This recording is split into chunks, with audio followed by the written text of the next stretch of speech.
The KEEL Morning Show with Robert J. Wright and Erin McCarty. Breaking news and trending talk on 101.7 FM and 710 KEEL. Good morning. It's 3 past 6 o'clock. Robert and Erin. It's 101.7 FM and 710 KEEL down yonder. Good heavens, I can barely see that far today. Tell you why. Plus, Erin has local news up next. Federal jury begins deliberations on the Block Boys today. We'll talk more about that. A huge grant for the Cyber Innovation Center. That's coming up, too. And that lawsuit against Willis Knighton, it's moving forward. Is the whole Kavanaugh controversy about to come to an end? Is it about to wrap up? If you missed our conversations with both of Louisiana's United States Senators, Cassidy and Kennedy, we will replay this hour. Fletcher in sports, traffic, and weather, and it's all this hour right here on KEEL.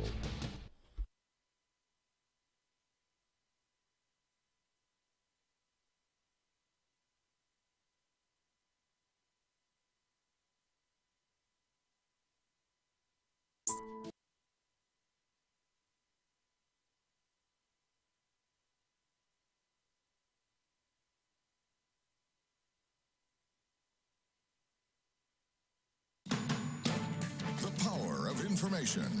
KEEL News now. At 1:18 today, most phones in the state will go off, announcing the beginning of the first ever wireless emergency alert test. Deputy Director of Preparedness Chris Gilbo says 2 minutes after the tone sounds on your phone, the EAS portion of the regularly scheduled test will go out. And if you're wondering, no, you can't opt out of the test, so you might not want to catch the matinee screening of that new movie you've been waiting to see. Extremely unique. In fact, I understand even if your phone is on vibrate mode, it's still going to go off when it's an emergency alert coming through the WIA system. The new system will allow local, state, or federal authorities to broadcast emergency messages to your phone. The message will be labeled as a presidential alert. To sell guns and drugs as well as racketeering. The jury will begin the task of weighing these charges today. If charged with racketeering, they could face a 20-year sentence. Throughout the trial, the defense has claimed that the Block Boys are not a gang, but a group of friends and family who acted out the crimes individually. From 101.7 FM and 710 KEEL, I'm Reuben Wright. The Cyber Innovation Center of Bossier gets a huge grant, a total of $21.5 million given to Cyber Innovation of Bossier to help expand their technology program. The grant was given by the Department of Homeland Security. The money is going to help with the computer science courses and professional development. BRF and Vantage moving forward with a lawsuit against Willis Knighton. The suit was filed back in 2015. It claims that Willis Knighton and LSU hospitals conspired against the former University Health Hospital and BRF by siphoning its commercially insured patients. Statewide insurer Vantage claims Willis Knighton locked them out of the Shreveport market. The suit will be moving forward this week, and though LSU is not being sued, they are mentioned in the case several times. Secretary of State Kyle Ardoin encouraging people to register to vote online due to a voter registration scam going around. Several states have gotten calls from people impersonating an organization that provides assistance with voter registration. The scam comes as voter registration deadlines for the November 6th open primary draw closer. Speaking of calls, at 1:18 today, most phones in the state will begin emitting a nice shrill screech that will announce the beginning of the first ever wireless emergency alert test. The new system will allow local, state, or federal authorities to broadcast emergency messages directly to your phone. Assistant Deputy Director of Preparedness Chris Gilbo says up until now, that's been reserved for EAS tests. What we have not done up until now is a wireless emergency alert. That's that weird noise your cell phone puts out when an alert goes out. The message will be labeled as a presidential alert. Senator John Kennedy is bringing forward a bill to prevent banks from discriminating against companies based on the company's position on social issues like gun control. The State Bond Commission recently decided not to do business with banks that cut capital for gun manufacturers. Kennedy says it may have been inspired by anti-gun banks, but if a bank tomorrow stood up and said, I'm going to stop offering banking services to Colin Kaepernick or others who kneel during the national anthem, I wouldn't agree with that either. The legislation is titled the No Red Banks and Blue Banks Act.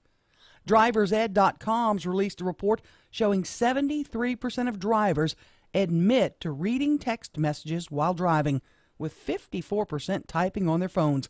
The report, which examines behind-the-wheel behaviors, habits, and decisions, also shows only 39% of drivers say they use their phone more than they should. Safety and education analyst Laura Adams says the research results may surprise many as to what drivers are fessing up to while they're out there on the road. They have been either imbibing alcohol or using marijuana while driving in the past 12 months. So a lot of pretty shocking information here. Adams says the research shows the use of technology is on the rise, and that's expected to continue. A lawyer for Christine Blasey Ford is accusing the president of engaging in a vicious, vile, and soulless attack on his client. At a political rally in Mississippi, Mr. Trump suggested that Ford's account of being sexually assaulted at a high school party by Brett Kavanaugh when they were teenagers is simply not credible. Attendance for Major League Baseball games down 4% this year. The average crowd showing up at games under 30,000, the lowest total since '03. I'm Erin McCarty on 101.7 FM and 710 KEEL.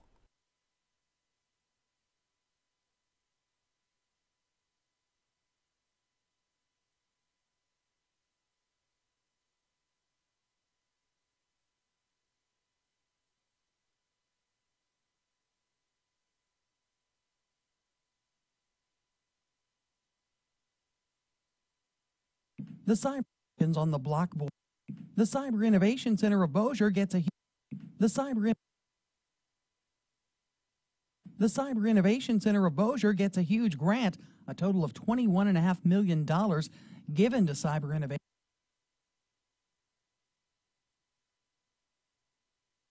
BRF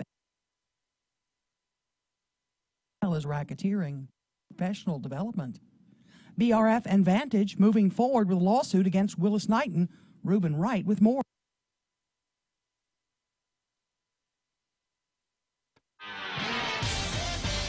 Ten past 6 o'clock. It's 101.7 FM and 710 KEEL. Traffic update starting us off. Brandon's here this morning. So far, clear roads in the Shreveport-Bossier City area, but that could change at any moment. If you see anything, make sure you let us know. Call us on the Planet Fitness traffic hotline at 687-ROAD. Your AccuWeather forecast, mostly sunny today. It'll be hot and humid with a high of 91. Patchy clouds, warm and humid with a low of 73 tonight. With your AccuWeather forecast, I'm meteorologist Heather Zayer. The Cyber Innovation Center of Bossier gets crash on Highway 160.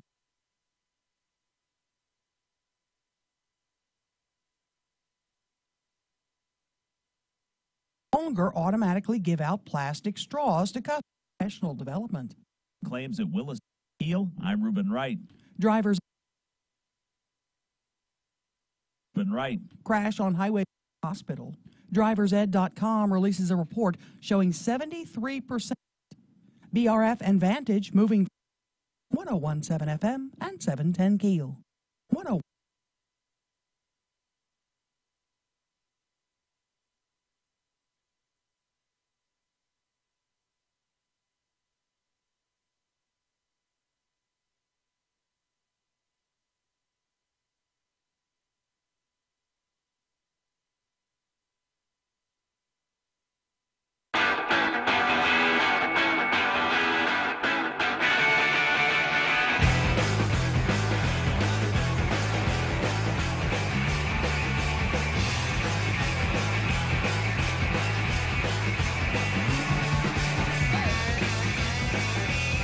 Good morning. It's 12 past 6 o'clock. Robert J. Wright and Erin McCarty, 101.7 FM and 710 KEEL. Have I ever asked you why you have that little fuzzy doll there on your mic boom? I've never. I just think he's cute. There's a story to that. He makes me happy. Makes you nappy? He makes me happy. Oh, happy. I'm a sorry. A friend gave him to me, and he makes me happy. Yeah? Is there anything on the front of his little shirt? It's a little doll. Yeah, it looks like that little, not that little Rat Fink doll from the 60s. Remember those? He looks like a Rugrat. Huh? He looks like a Rugrat. You know, He's cute. I understand, but you're bringing up things to which I have no frame. For example, I started to say you're bringing up things of which I have no frame of reference. Never watched Rugrats. People make fun. I don't have kids.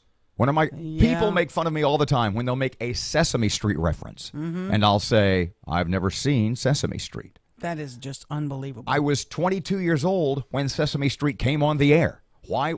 And I don't have kids. What would be that conflagration of events that would bring me and a children's kid show? We need to give you a Sesame Street test later. Like binge watching. I should binge watch. I'm trying to figure out which Sesame Street character you are most like. Do you ever do that, by the way? I was talking to somebody about that yesterday. It's a combination of Bert and Ernie, Oscar the Grouch, I think. Bert and Ernie. You agree, Ruben? Hey, Ruben's laughing. I could go with that. I haven't come out of the trash can yet. It was Dusty yesterday, our boss, the operations manager, who said that he and his wife about twice a month on the weekends just like hole up and binge watch something they've never seen. And he was talking about Doctor Who yesterday. Oh, wow. And I've never done that. I can't imagine. You don't binge? I cannot imagine watching more than one episode. Oh, man, I do that all the time. Or two. And what was the last thing you binge watched? Ooh. Let's see. I caught up on Grey's Anatomy because the new season started last week. Has it been on for like 40 years? It's been on a hot minute, Good Lord, they're all in they're doctors in a nursing home now. I'm binge watching this little travel southern eating show now. I think it's an ESPN show. You ever heard the phrase, there's a Vietnamese phrase. I'm moving on now. It's a Vietnamese phrase, and I want you to think of this as it relates to the Kavanaugh deal. Mm-hmm. And I want you to think of all the people who are involved, and it's a Vietnamese phrase, and it's when elephants fight, ants die. You've heard me say that before. Yes, when absolutely. Elephants fight, ants die. You bet. We chatted with both United States senators from Louisiana yesterday. We're going to start with a replay of Bill Cassidy. Mm-hmm. And I started off with Dr. Bill. I said, you and I were talking about this a long time ago. And I said, do we have any idea how low it's going to get? And he said, no. And then I said, did you think it could get this low? And he said no. If that's the case, what's next? Yeah. Democrats cannot let him on. This is their Alamo. This is their hill to die on. Yeah. And that's kind of where we started with Dr. Bill yesterday. Did you ever think it would get as bad as it's gotten? We did not. When one person can make an allegation against another on an event 36 years earlier, of which everyone who the alleger says was there, all four people who are, you're there, these four people are there, all say it didn't happen, including the best friend of the person making the allegation. He has no remembrance. And then still a person's life is destroyed. It is incredibly scary. And it's scary for you, for me, for Erin, you name it, and all bets are off. Let's talk about for a second the politics of the situation. Quoting you, here's a headline. Senate Democrats don't want the truth. They want delay. In your mind, does that mean when the FBI investigation, according to Fox, it could be today or tomorrow? Does that mean you anticipate more accusations, more delays? What do you think? Of course. By the way, delay. As Kavanaugh said, this is going from advise and consent to search out and destroy. And so they're saying, wait a second, no, it can't be done in a week. We need an open-ended timeline for investigation. And we can't stop with 5 people, 3 people, 23 people, 25 people. We must keep on going. It is delay. By the way, they were very open about it. Before even Kavanaugh came out, Chuck Schumer said he was going to do whatever it took to stop whomever Trump nominated from being approved. And you may recall there was a woman from New Orleans being considered. There's already a website reserved, Stop Coney Barrett. And if you go stopconeybarrett.com, and the little blurb there says website to be developed. Well, it is to be developed if she's ever nominated. It is just a question of blocking Trump's appointees no matter what. Senator Cassidy, real quickly, if Judge Kavanaugh was not honest before the Judiciary Committee about his drinking or about any of these other issues, do you have a problem with that? Let's disregard the other allegations. If he told lies to the committee, do you have issues with that? So what is the issue? 36 years ago, when he was a high school kid and a college student, he may have had more beers than he remembers, or that people may have perceived he had more beers, et cetera, et cetera, et cetera. Now, I'm a liver doctor, and one of the great quotes in liver disease is, what is moderate drinking is what the doctor drinks. So if you drink more than the doctor, you're a heavy drinker. If you drink less than the doctor, you're a light drinker. But if you drink what the doctor drinks, you're a moderate drinker. It came to mind once because we asked a resident, he said the guy's a moderate drinker. And we said, how much does he drink a day? 2/5. And the attending said to the resident, 2/5? How much do you drink a day? He goes, 2/5.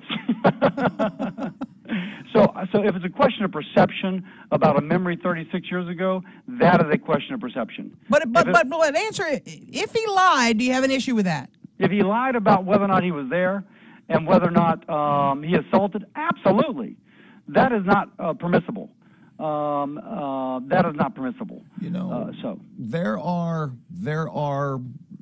There are criticisms of some of the Republicans on the Judiciary Committee for not standing up more strongly to the Democrats. Well, something that you have done, I love this. Bill Cassidy calls for FBI investigation into the Democrats that are investigating. Tell us about that. What did you mean? Did you notice that when Kavanaugh basically had the insight that this was a coordinated smear campaign, that a couple of the Democratic senators took offense at that? Oh, wait a second, we're coordinating this? You've got to be kidding us. When clearly it's a coordinated campaign. But they're attempting to say, oh, it's not, is to create in the minds of the American people this is honest probing with no no kind of preset strategy or agenda. Well, let's find that out. If it really is coordinated, if indeed it was calculated not to release Dr. Ford's letter to the FBI when she first submitted it, so that all this could be done confidentially, so that Dr. Ford's anonymity could be protected as Dr. Ford wished it to be, and instead, after Kavanaugh went through his hearings, then it was revealed to kind of be a hand grenade exploding. Was that calculated? Was it leaked to the Washington Post? Because people are denying that it was leaked, yet the Washington Post got it. And so how do we kind of square all that? I think that the American people would be well served if they understood the strategy and the techniques behind all Was Feinstein the leak, in your opinion? Well, she denies it. So just perhaps it was a staff person, but somebody leaked it. And since she, another congresswoman, and their staff were the only ones that had it, either we say Dr. Ford leaked it, or we say that one of those offices did. But it strains credulity, if you will. It's hard to believe that it just mysteriously showed up at the Washington Post. Are you a yes vote regardless of what this week's FBI investigation shows? Of course not. But since every testimony was given under penalty of felony, and now the FBI is going back and taking testimony under penalty of felony, I don't expect the testimony to change. If it changes, hey, then we reconsider. If it is exactly the same, if somebody did commit a felony when they testified as the way they did, including Dr. Ford's best friend, who says she can't remember it, if they were all committing felonies, well, then that would certainly be something to reconsider. 101.7 FM and 710 KEEL, 20 past 6 o'clock. Traffic update. Brandon's here. So far, clear roads in the Shreveport-Bossier City area, but that could change at any moment. If you see anything, make sure you let us know. Call us on the Planet Fitness traffic hotline at 687-ROAD. Your AccuWeather forecast. Today will be mostly sunny, hot and humid with a high of 91. Partly cloudy, warm and humid, low 73 tonight. Partly sunny, high 89 tomorrow. With your AccuWeather forecast, I'm meteorologist Heather Zayer.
Twenty-two past 6 o'clock, time for KEEL Sports. Starting us off this morning, here's Fletch. Good morning from the sports desk of 1130 The Tiger. This is Tim Fletcher. Colorado won the longest win or go home postseason game in Major League Baseball history, topping the Cubs 2-1 in 13 innings on Tuesday night, Wednesday morning, to win the National League wildcard game. Rockies' backup catcher Tony Walters singled in Trevor Story with 2 outs in the top of the 13th off Kyle Hendricks, the third starting pitcher used by Cubs manager Joe Maddon. Scott Oberg struck out the side in the bottom of the 13th to pick up the win. Colorado will now face Milwaukee in the National League Division Series starting Thursday. Tonight, Oakland visits the Yankees in the American League wildcard game. LSU starting center Lloyd Cushenberry practiced Tuesday afternoon after Ed Orgeron announced earlier in the day that Cushenberry will play Saturday against Florida. On Monday, Orgeron had basically said Cushenberry was questionable for the game.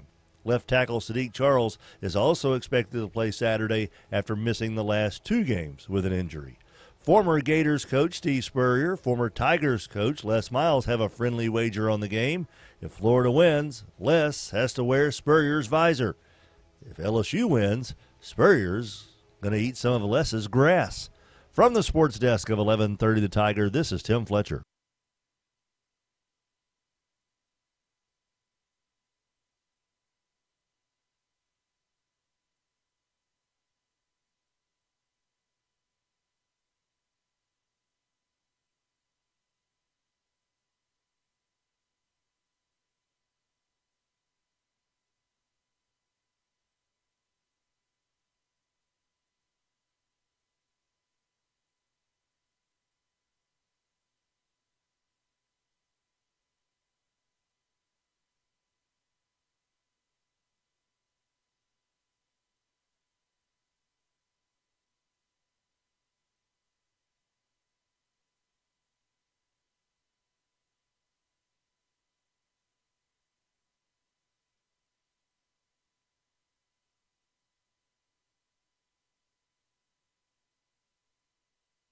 Soon.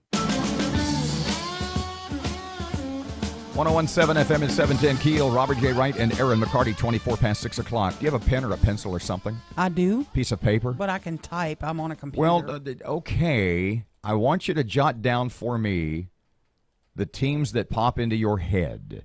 The teams right now that in your mind, because the ESPN did an article yesterday, and it was the 9 teams that still have a chance to make the college football playoff. And I want you just as many of those 9 as you can name. Okay. Okay.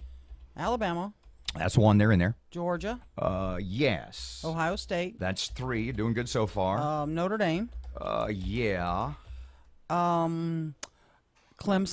Yes, I think so. Would you like me to run down their list? I think I put LSU up there. Would you like me to run down the official ESPN list? Yeah, what about Stanford? The 9 teams and the percentage that, or of their chance, to make the CFP college football playoff. Okay. Topping the list, number 1, Alabama. Easy. 75.4% chance of being one of the top 4. 32.6% chance of winning the title outright. Is that you or Ruben? Not sure. Is Ruben? Okay. Number 2, Ohio State. 74.9% chance. Okay. That's close. Of making the Final Four. 22.9% of winning it all.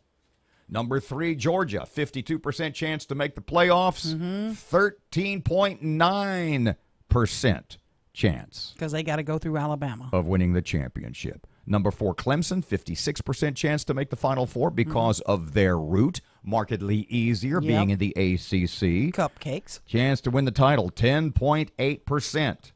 Number 5, Notre Dame, 47% chance to make the Final Four because as an independent, you've got to have a pretty impressive season because you're not going through any kind of conference playoff. A mere 6% chance to win it all. Number 6, Oklahoma. Oklahoma, okay. In the Big 12, not a lot of competition in the Big 12. Texas is getting a little bit better, but who else is in that conference? Ooh, okay. 32.6% chance to make the playoff. And Nebraska sucks, right? But 5.3% chance to win the championship. Number 7, Penn State. Okay. Also, they have a loss, though, don't they? Penn State, also from the Big Ten, with 12 teams. 15.9% chance to make the playoffs. Because remember, they've still got their playoff, which includes Ohio State. Yes. Chance to win the title, a mere 3.3%. Now, we've gone through 7 of the 9. Do you notice anyone? Is there a specific team, particular team, conspicuous? Who could be missing? In their absence. Who's missing? So far. Number 8. This is where you might start to get a bit irritated. Number 8.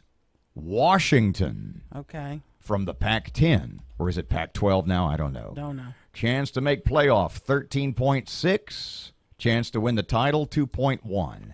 Oh, man, we're less than 2.1? 8 of the 9 teams that ESPN says have even an outside shot to make the CFP college football playoff, we've named those. Are we at least in the bubble? On the bubble? Number 9. Number 9. Michigan. Oh, wow. Chance to make the playoff, 8.1%. Remember, it's a small chance because they, too, Big Ten team, have to beat Ohio State. Right. Chance to win the title, 1.1%. Do we have LSU on there anywhere, like top 15 anywhere? 2 more teams on the verge. Okay, these are the bubble teams? Of making the list, both of which have a 6.4% chance to make the playoff, but only a 0.6, in other words, 0.6 of a percent to win it. To win. West Virginia. Okay. And LSU. LSU, a 6.4% chance to make the Final Four in the college football playoff. 0.6% chance to win it all. And a 0.6% chance to win a national championship. I like when they pick us like this because they're usually wrong. Because you got to go through Tuscaloosa. 29. You're not as mad as I thought you'd be. Well, we're not going to Tuscaloosa this year, thank goodness. Not as mad as I thought you'd be about LSU not being even in the top 9. I'm okay with that. 29 past 6 o'clock, 101.7 FM, 710 KEEL. Local news next. Here's Ruben. So far, clear roads in the Shreveport-Bossier City area, but that could change at any moment. If you see anything, make sure you let us know. Call us on the Planet Fitness traffic hotline at 687-ROAD. Your AccuWeather forecast, mostly sunny today. It'll be hot and humid with a high of 91. Patchy clouds, warm and humid with a low of 73 tonight. With your AccuWeather forecast, I'm meteorologist Heather Zayer.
The power of information.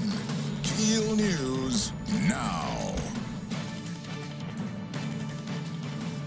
Touting his economic achievements and other accomplishments of his administration, President Trump was in Mississippi speaking to supporters, telling them to get out and vote. The president also appeared to take shots at the accusers of his Supreme Court nominee, Judge Brett Kavanaugh, saying the allegations made against him have ruined his personal and professional reputation. What he's going through, 36 years ago, this happened. I had one beer, right? I had one beer. Well, do you think it was, nope, It was one beer. Oh, good. How did you get home? I don't remember. How'd you get there? I don't remember. Where is the place? I don't remember. How many years ago was it? I don't know. I don't know. I don't know. What neighborhood was it in? I don't know. Where's the house? I don't know. Upstairs, downstairs, where was it? I don't know. But I had one beer. That's the only thing I remember. A lawyer for Christine Blasey Ford is now accusing the president of engaging in a vicious, vile, and soulless attack. A federal jury to begin deliberations in the Block Boys case today. Attorneys wrapped up closing arguments on the many charges the men are facing. Those include conspiring to sell guns and drugs, as well as racketeering. The Cyber Innovation Center of Bossier gets a huge grant. Reuben Wright with that. A total of $21.5 million was given as a grant to the Cyber Innovation Center of Bossier City to help expand their technology program. The grant was given by the Department of Homeland Security, and the money is going to help with the computer science courses and professional development. The Cyber Innovation Center is hoping to grow from 12,000 teachers nationwide to 60,000 in the next 5 years. From 101.7 FM and 710 KEEL, I'm Reuben Wright. BRF and Vantage moving forward with a lawsuit against Willis Knighton. The suit filed back in 2015 claims Willis Knighton and LSU hospitals conspired against the former University Health Hospital and BRF by siphoning off its commercially insured patients. A Houston girl suing Facebook, charging that the social media giant failed to stop facilitating human trafficking on its website. The 16-year-old is identified as a sex trafficking victim first friended by another Facebook user, making false promises, offering money. That predator moving in, the girl's attorney, Annie McAdams, says when her client got into an argument with her mother. It goes back to Facebook being in every one of our homes. These predators are able to reach in and contact our children directly. McAdams says the lawsuit could be the first of many that target social media companies. Secretary of State Kyle Ardoin encouraging people to register to vote online due to a registration scam going around. Several states have gotten calls from people impersonating an organization that provides assistance with voter registration. You'll likely get a text message on your phone at 1:18 this afternoon. It is a FEMA message. It'll be sent out as a presidential alert. Again, it is just a test of the system.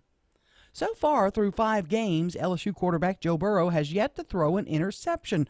Burrow says he credits his preparation for that every Saturday. When you know what you're seeing and you can see it before it happens, you know where to go with the ball, it really helps you to not throw interceptions. You have to get a little lucky, too. Guys drop one every once in a while. Receivers make plays for you when you throw it, when you take risks like Derek did against Auburn. And we've had a lot of guys making plays in contested situations. The Tigers are 5-0, ranked 5th in the country, heading into Saturday's SEC showdown with Florida in the Swamp. I'm Erin McCarty on 101.7 FM and 710 KEEL.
.101.7 FM and 710 KEEL. Robert J. Wright and Erin McCarty, 24 away from 7 o'clock.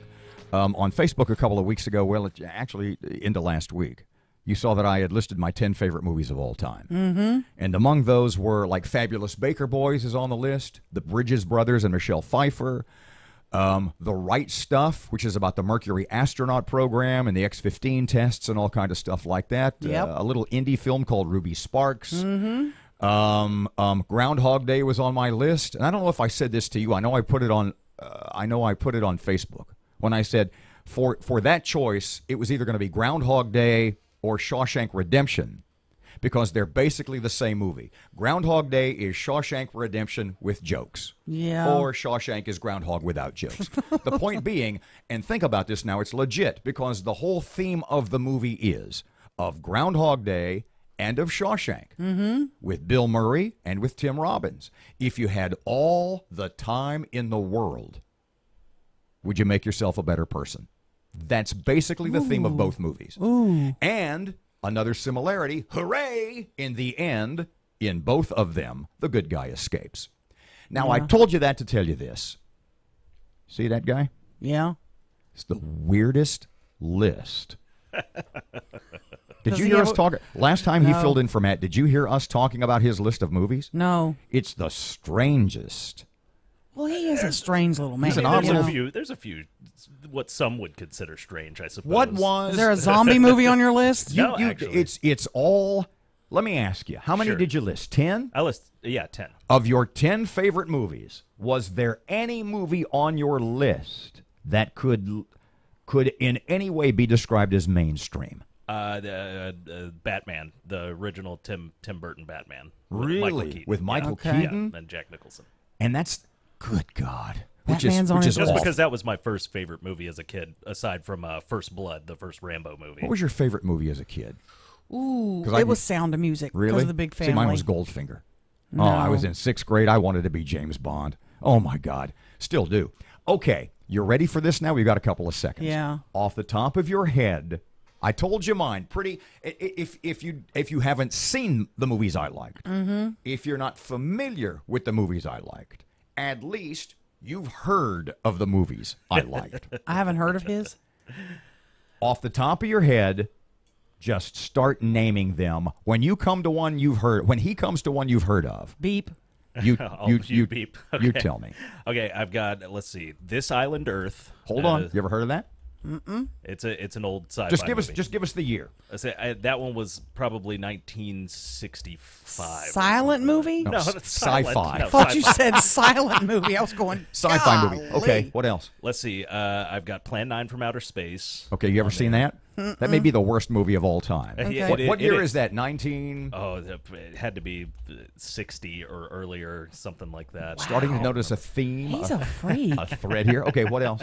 Let's see. We've also got Marjo, which is a documentary about a priest. About Marjo Gortner. Yeah, Marjo Gortner. Yeah. Okay, who was he was an evangelist who became sort of an entertainer and actor. And let's see what else. What else do we have? Oh, I've got Mondo Trasho by John Waters.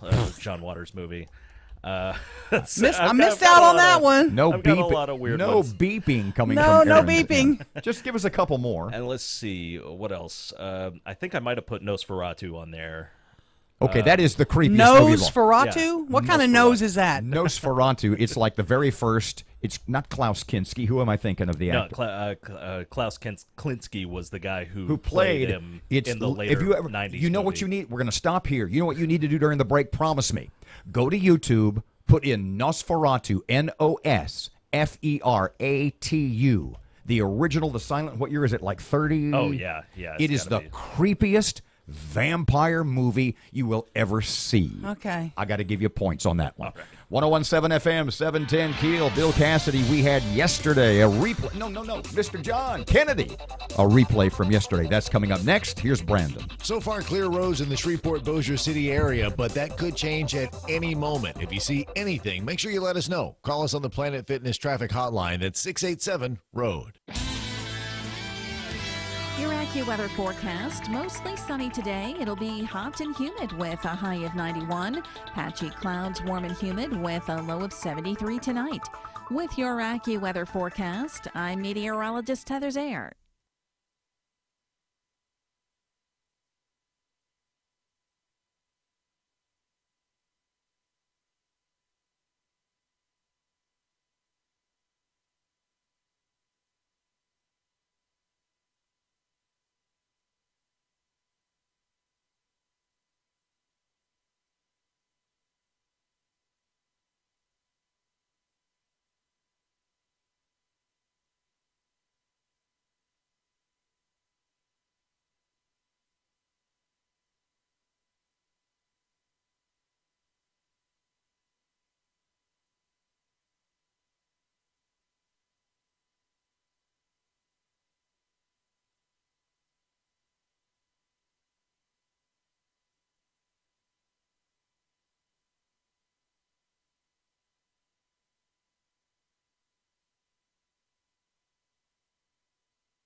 1017 FM, 710 Keel. Robert J. Wright and Erin McCarty. We had a chat yesterday with United States Senator John Kennedy from the nation's capital, talking about the Kavanaugh thing. May wrap up today. More on that after 7 o'clock.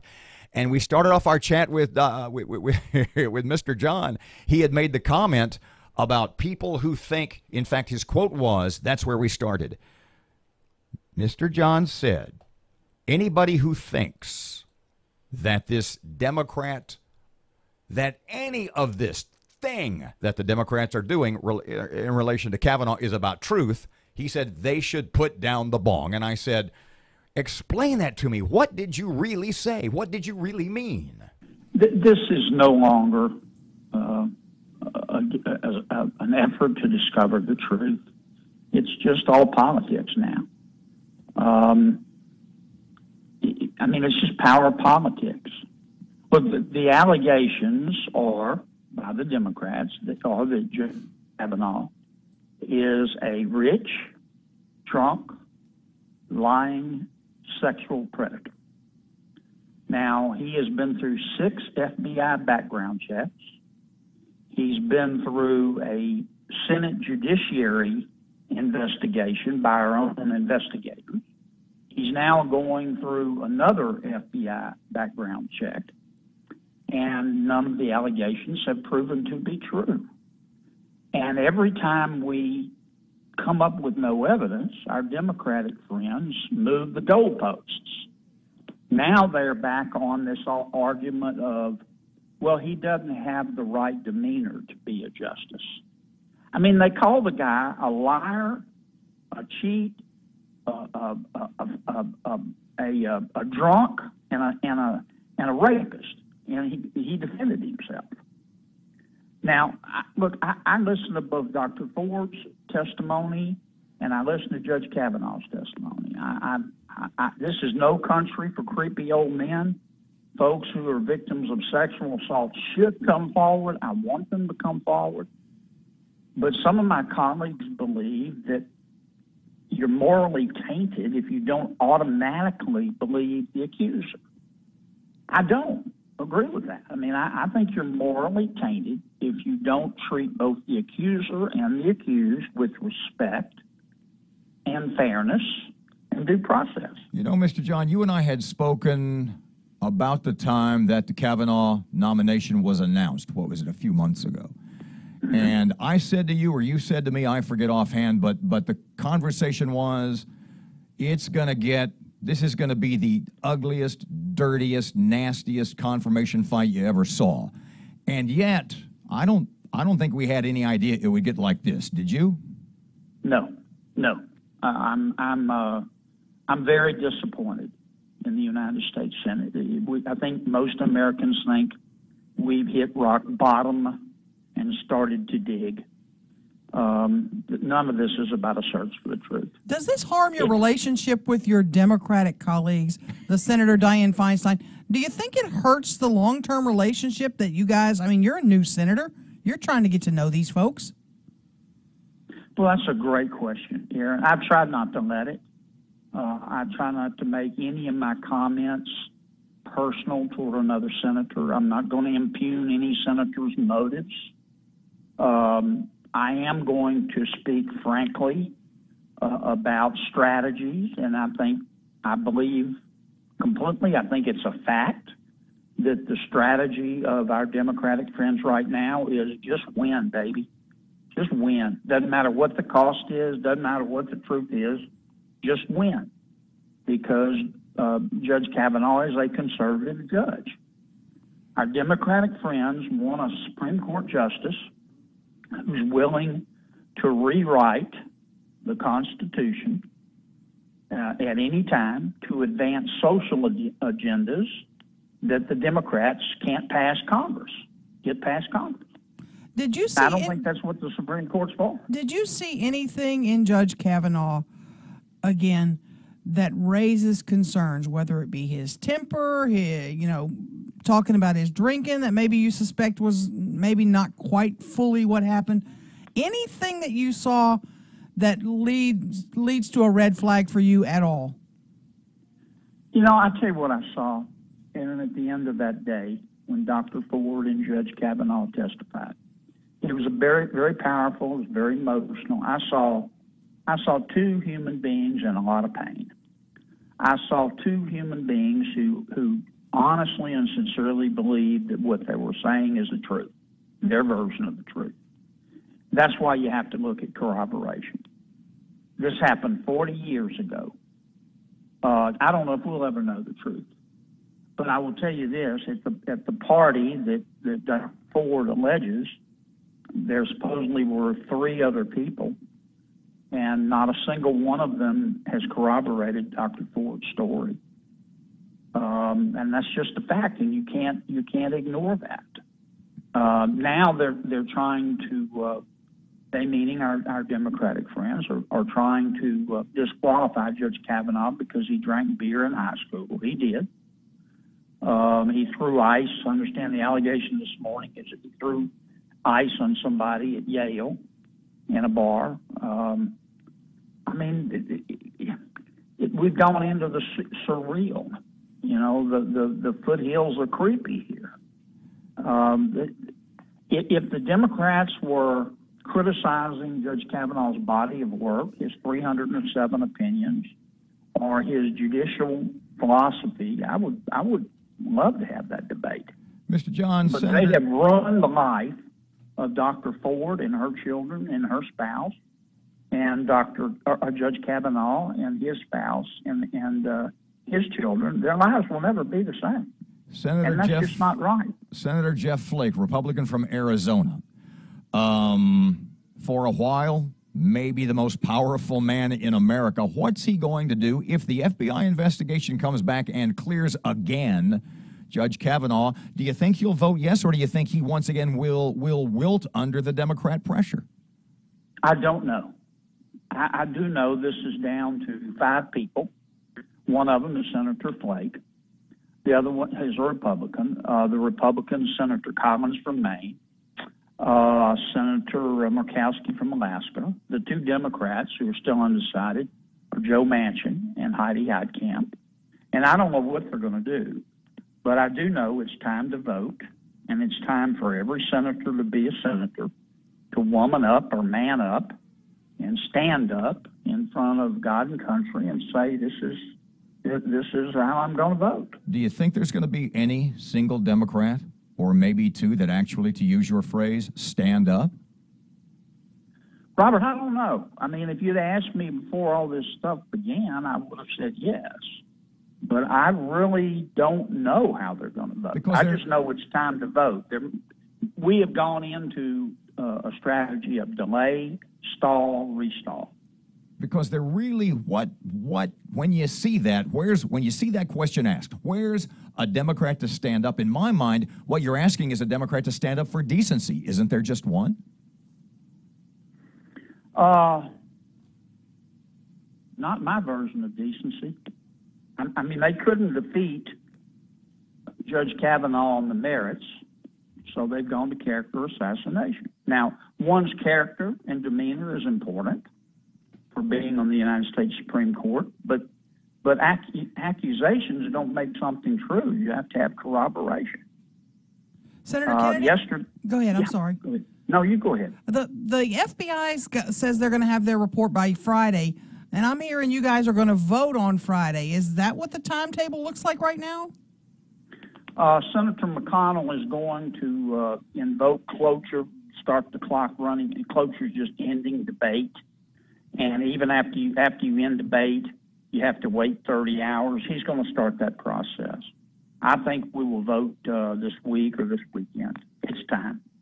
And will you actually get to see the FBI report before you vote? Oh, absolutely, absolutely. I mean, I think Senator McConnell is going to schedule the vote right after the FBI report comes out. And you're not expecting any surprises from that? I don't know. I mean, if the FBI comes back with something that disqualifies Judge Kavanaugh, I'll vote no. But after 6 prior investigations, if I were a betting man, I say they're just going to come back and say, well, we didn't find anything. We'll look again if you want. We'll look 100 times if you want, but there's nothing there. 1017 FM 710 Keel, Wednesday morning traffic update. Here's Brandon. So far, clear roads in the Shreveport-Bossier City area, but that could change at any moment. If you see anything, make sure you let us know. Call us on the Planet Fitness traffic hotline at 687-ROAD. Your AccuWeather forecast. Today will be mostly sunny, hot and humid with a high of 91. Partly cloudy, warm and humid, low 73 tonight. Partly sunny, high 89 tomorrow. With your AccuWeather forecast, I'm meteorologist Heather Zayer.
.117 FM and 710 Keel, Robert J. Wright and Erin McCarty.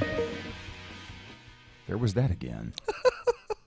It's not me. I'm not bad, beeping. It's your bad leg. Coming up just after 7 o'clock, a little more discussion, the latest news on the Kavanaugh controversy. FBI investigation seems to have wrapped up.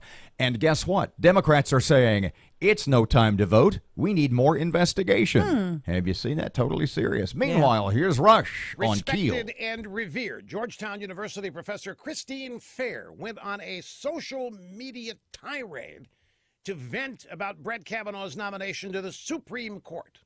Ms. Fair, a professor at Georgetown, tweeted out a vile fantasy about Republican senators on the Judiciary Committee. She called them a chorus of entitled white men who were justifying a serial rapist. That's her description of Judge Kavanaugh. Dr. Fair, or Ms. Fair, said that those entitled white men all deserve miserable deaths. And while they were dying their miserable deaths, feminists should laugh at them as they take their last gasps. But she wasn't finished. The climax of Professor Fair's fantasy was that the feminazis, laughing as male Republican senators died miserable deaths, would castrate their corpses and feed those body parts to pigs. Ms. Fair also stated on social media that Republicans don't care about women, so F them. Professor Fair teaches young women and men at Georgetown University. Twitter sent her packing, but she's still teaching at Georgetown. What do you think she's teaching them? She's teaching them how to hate and who to hate, obviously. She should be gone yesterday.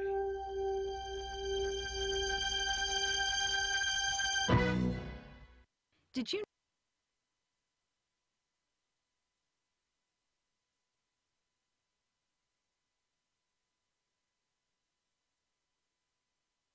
something that takes male enhancement into the 21st century? The explosive, all-natural male enhancement formula that will unlock your performance in the bedroom to a level you could only dream of. Try to imagine Viagra on steroids. Noxitril is so powerful, that's why it took years for it to finally become available to the public without a prescription. So call now and take advantage of our special Noxitril free bottle offer today. Oh yeah, we recommend that you use the Noxitril dose as directed. Think of your partner. We certainly don't want you to overperform in the bedroom. Call now and find out how to get a free bottle of Noxitril while supplies last. Call 1-800-605-1673. Free bottles for a limited time, so call now. 800-605-1673. That's 800-605-1673.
So far, clear roads in the Shreveport-Bossier City area, but that could change at any moment. If you see anything, make sure you let us know. Call us on the Planet Fitness traffic hotline at 687-ROAD.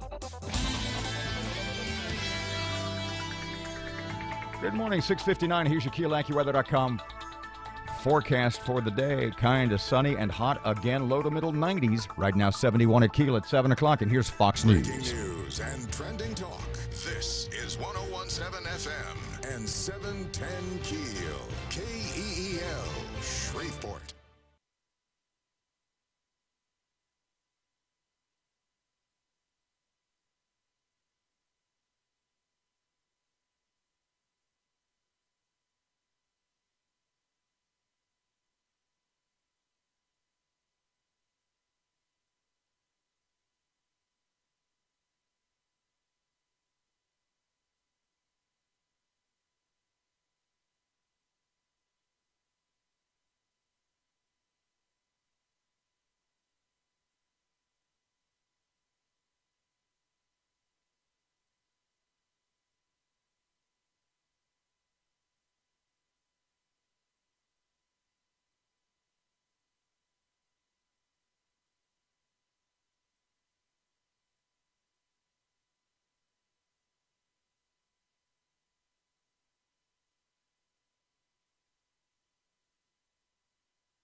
The KEEL Morning Show with Robert J. Wright and Erin McCarty. Breaking news and trending talk on 101.7 FM and 710 KEEL.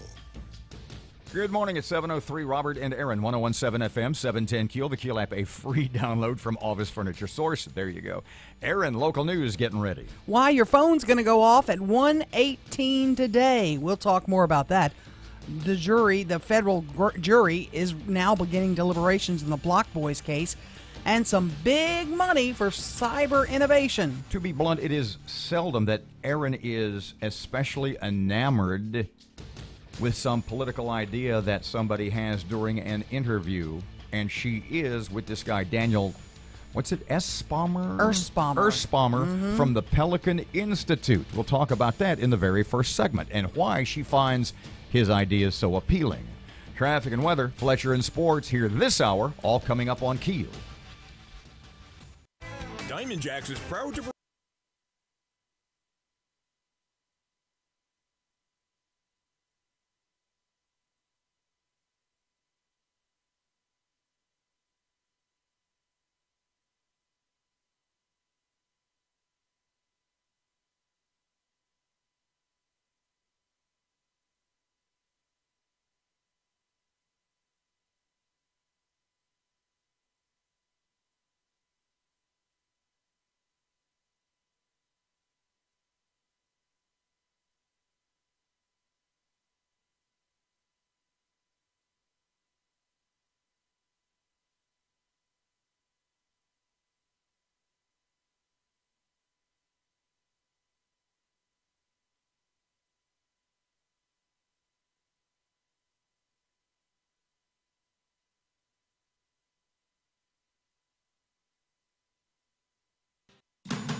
information. KEEL News now. At 1:18 today, most phones in the state will go off, announcing the beginning of the first ever wireless emergency alert test.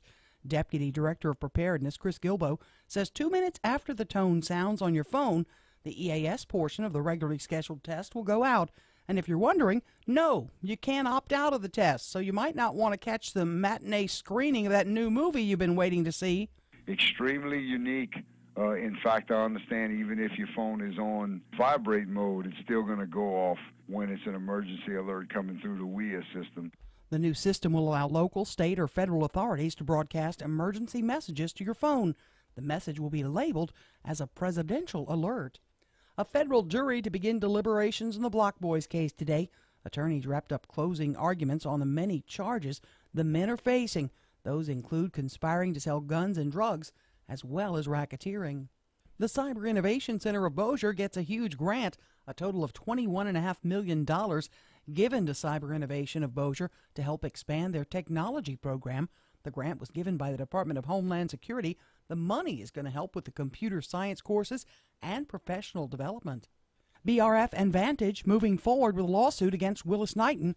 Reuben Wright with more. A lawsuit filed in 2015 claims that Willis-Knighton and LSU hospitals conspired against the former University Health Hospital and BRF by siphoning its commercially insured patients, and statewide insurer Vantage claims that Willis-Knighton locked them out of the Shreveport market. The lawsuit will be moving forward this week, and though LSU is not being sued, they are mentioned in the case several times. From 101.7 FM and 710 KEEL, I'm Reuben Wright. Crash on Highway 164 in Houghton leaves several people hurt. It was a two-car crash, 2 adults, 2 children hurt. One had to be airlifted to Ochsner Hospital. DriversEd.com releases a report showing 73% of drivers admit to reading text messages while driving, with 54% typing on their phones. Safety and education analyst Laura Adams says the research results may surprise many as to what drivers are fessing up about. Adams says the research shows the use of technology is on the rise, whether watching videos on YouTube and Netflix or browsing social media while driving. We do know that distracted driving is on the rise. In fact, I would say it's probably more of a problem than drunk driving these days. Adams says there are steps the website recommends for reducing the risks of dangers while behind the wheel. Having the awareness that these are dangerous behaviors and then taking the initiative to make some changes. So this is a great time to really look at your own driving behavior. The death toll from an earthquake and tsunami in Indonesia has increased to 1,400 plus. The National Disaster Agency says more than 500 bodies have already been buried. A 9-year-old boy brought a loaded gun to his Florida school and aimed it at 3 classmates. The boy was arrested at Lauderhill Paul Turner Elementary School near Fort Lauderdale. You can still get all the cheese biscuits you want at Red Lobster, but the restaurant chain says it will no longer automatically give out plastic straws to customers. If you want one, you'll have to ask for it. I'm Erin McCarty on 101.7 FM and 710 KEEL.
Nine past 7 o'clock, 101.7 FM, 710 KEEL. Traffic update for Wednesday. Here's Brandon. A couple of accidents making travel difficult through the Shreveport-Bossier City area. Major accident, I-20 in the I-49 South ramp and I-20 West at Fairfield. Plus the minor accident, Market Street at I-20, making things difficult there as well. Be careful, and if you see anything else, make sure you let us know. Call us on the Planet Fitness traffic hotline. That's 687-ROAD. Your AccuWeather forecast, mostly sunny today. It'll be hot and humid with a high of 91. Patchy clouds, warm and humid with a low of 73 tonight. With your AccuWeather forecast, I'm meteorologist Heather Zayer.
.101.7 FM and 710 KEEL. Robert J. Wright and Erin McCarty, 12 after 7 o'clock.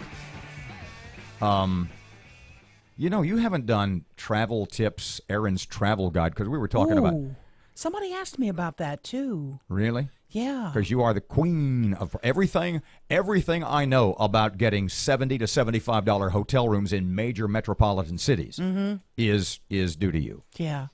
Once, because my best trip ever... That Colorado was Denver. thing. Yeah. Denver, flights, hotel, ski lessons or snowboard lessons for the boys, lift tickets and everything, rent a car and everything under $1,500 for the entire week. Yeah, I mean, included flights for 3. Yeah. Hotel for a week, the whole shebang. Under $1,500 for the 3 of you. For the 3 of us. That ain't bad. We'll talk about that incredible, because I've got another week off coming soon. Don't know where to go. Do you have our special feature? Were you going to do this to me here? Do I need to vacate the premises now? No. Okay, good. No, I wanted you to tell me why you like this Erspalmer guy so much. Daniel Erspalmer is the director of the Pelican Institute, which is a right-leaning, and I mean that in the best way because I am right-leaning, sort of a think tank and out of. Are they out of Baton Rouge or a little farther south? He is Baton Rouge, I believe. Okay. Yeah. And we had him on yesterday. We're going to rerun the interview because you are so enamored by it. But to set it up in about 30 seconds, tell me what is so appealing about his ideas. Well, he's issued a plan about ways to grow our economy. And most of it is pretty simple, but some of it's kind of radical. And it's going to take some really strong lawmakers to get behind it and push it. In all honesty, and we'll start the interview in just a couple of seconds, in all honesty, I mean 100% serious, because I talked to friends about this. If there were a Louisiana Constitutional Convention, I would definitely 100% promise, emis, as the Yiddish word goes, run to be a convention delegate. Yeah. I'd vote for you. Would you want to be? No, because of the time involved. I got too much on my plate right now. Yeah, you are involved in a lot of stuff. But if my plate got cleared, I would. Yeah. That's where we started with Daniel Erspalmer, Pelican Institute, yesterday, and he had written sort of a position paper, if you will, about, starting off, his vision for the state. Well, you know, as you and your listeners well know, people across the state have been feeling the pain of economic decline and the loss of jobs and opportunity here for too long. And politicians keep kicking the can down the road, and we've reached that day of reckoning where we have to decide, are we for a failed status quo, or is it time for something new and a policy agenda that can really bring jobs and opportunity back to Louisiana and strengthen working families, and that's what we're all about. Daniel, part of this, I'm looking at it now, says solve our annual fiscal crisis by adopting a more comprehensive, holistic approach to reform our antiquated budget system. Sounds great, Daniel. How the heck you going to do it? Erin, as you know, this has been just a constant battle year to year, and we'll have a lot more to say about that. That's our first deep dive. Expect once a month between now and March, a deep dive report into each of these policy areas. But the short answer is we've got to bring our budget process into the 21st century and remove it out of the specter of Huey Long and Edwin Edwards. And so it's time to end those arbitrary silos, those non-reviewed government spending dedications. We've got to look at what real spending caps look like that have teeth to them, so we stop ratcheting up the budget every time we have a little bit of economic success, and really bolster that rainy day fund and put more transparency into the whole process so taxpayers really know what they're paying. Okay, Daniel, I'm loving this. Lower and flatten personal and corporate income tax rates by eliminating most deductions and credits. Does that let me keep more of my money? It absolutely lets you keep more of your money, and better yet, it makes it easier to figure out. You know, if you're an entrepreneur in particular, or just a family, trying to navigate the complexities of Louisiana's tax code means that there's a cost to that too. There's a cost to business for attorneys and lobbyists and accountants, and same for our families. And so we've got to simplify that tax code dramatically. And make sure, again, as you say so well, that taxpayers get to keep more of their hard-earned. Pardon me, Daniel. Erin's jaw just dropped. What did you just see you hadn't seen? Oh, Daniel, you've lost your mind. Oh, no. Okay, you ready? Here's one. I'm ready. Here's another one. You've gone crazy. Ensure that every Louisiana child has access to a high-quality education of their choosing? Amen. How you gonna pay for that, Daniel?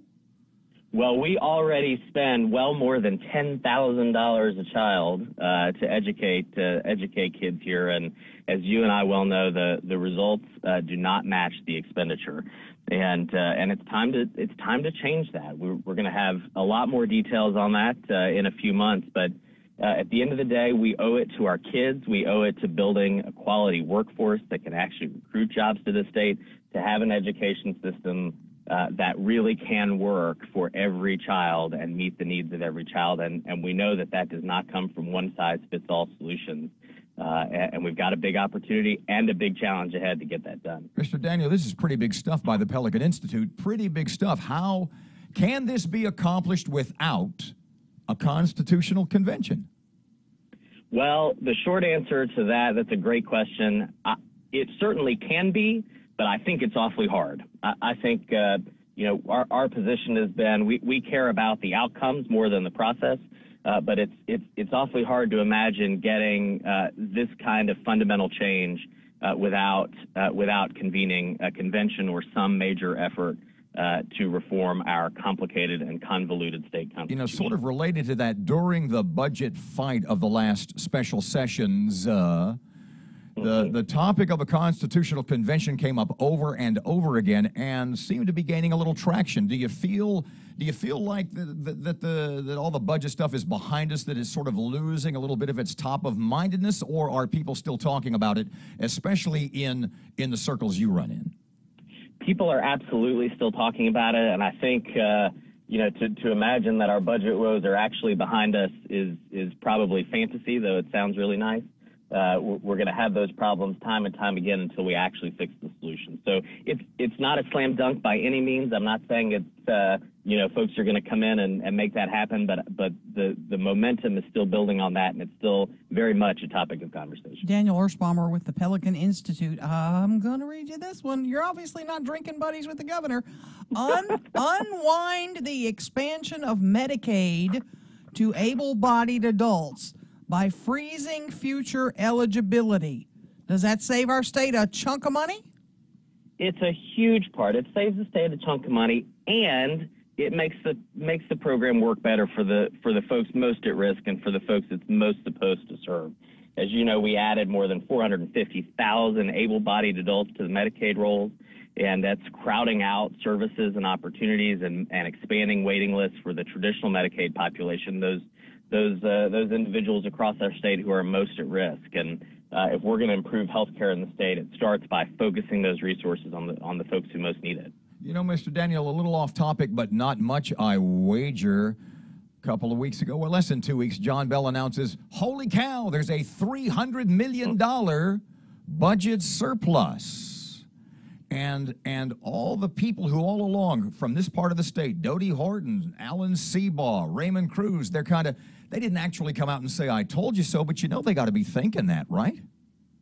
Oh, absolutely. Those of us who are arguing against the necessity of raising taxes said all along a few things. One, we need far more transparency in tax collections, in the budget, in taxes altogether.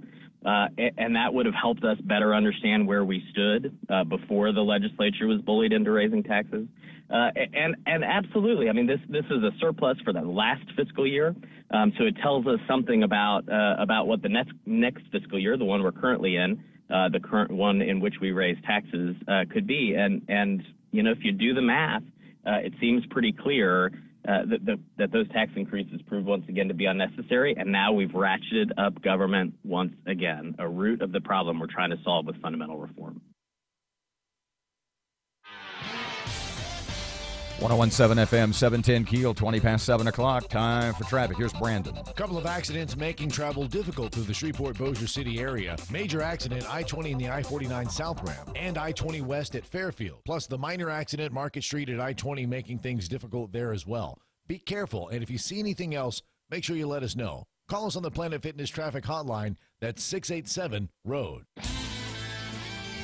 Your AccuWeather forecast, mostly sunny today. It'll be hot and humid with a high of 91. Patchy clouds, warm and humid with a low of 73 tonight. With your AccuWeather forecast, I'm meteorologist Heather Zayer.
.1017 FM, 710 Keel. Oh, the poor Cubs. Oh, my poor brother.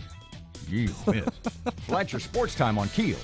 Good morning from the sports desk of 1130 The Tiger. This is Tim Fletcher.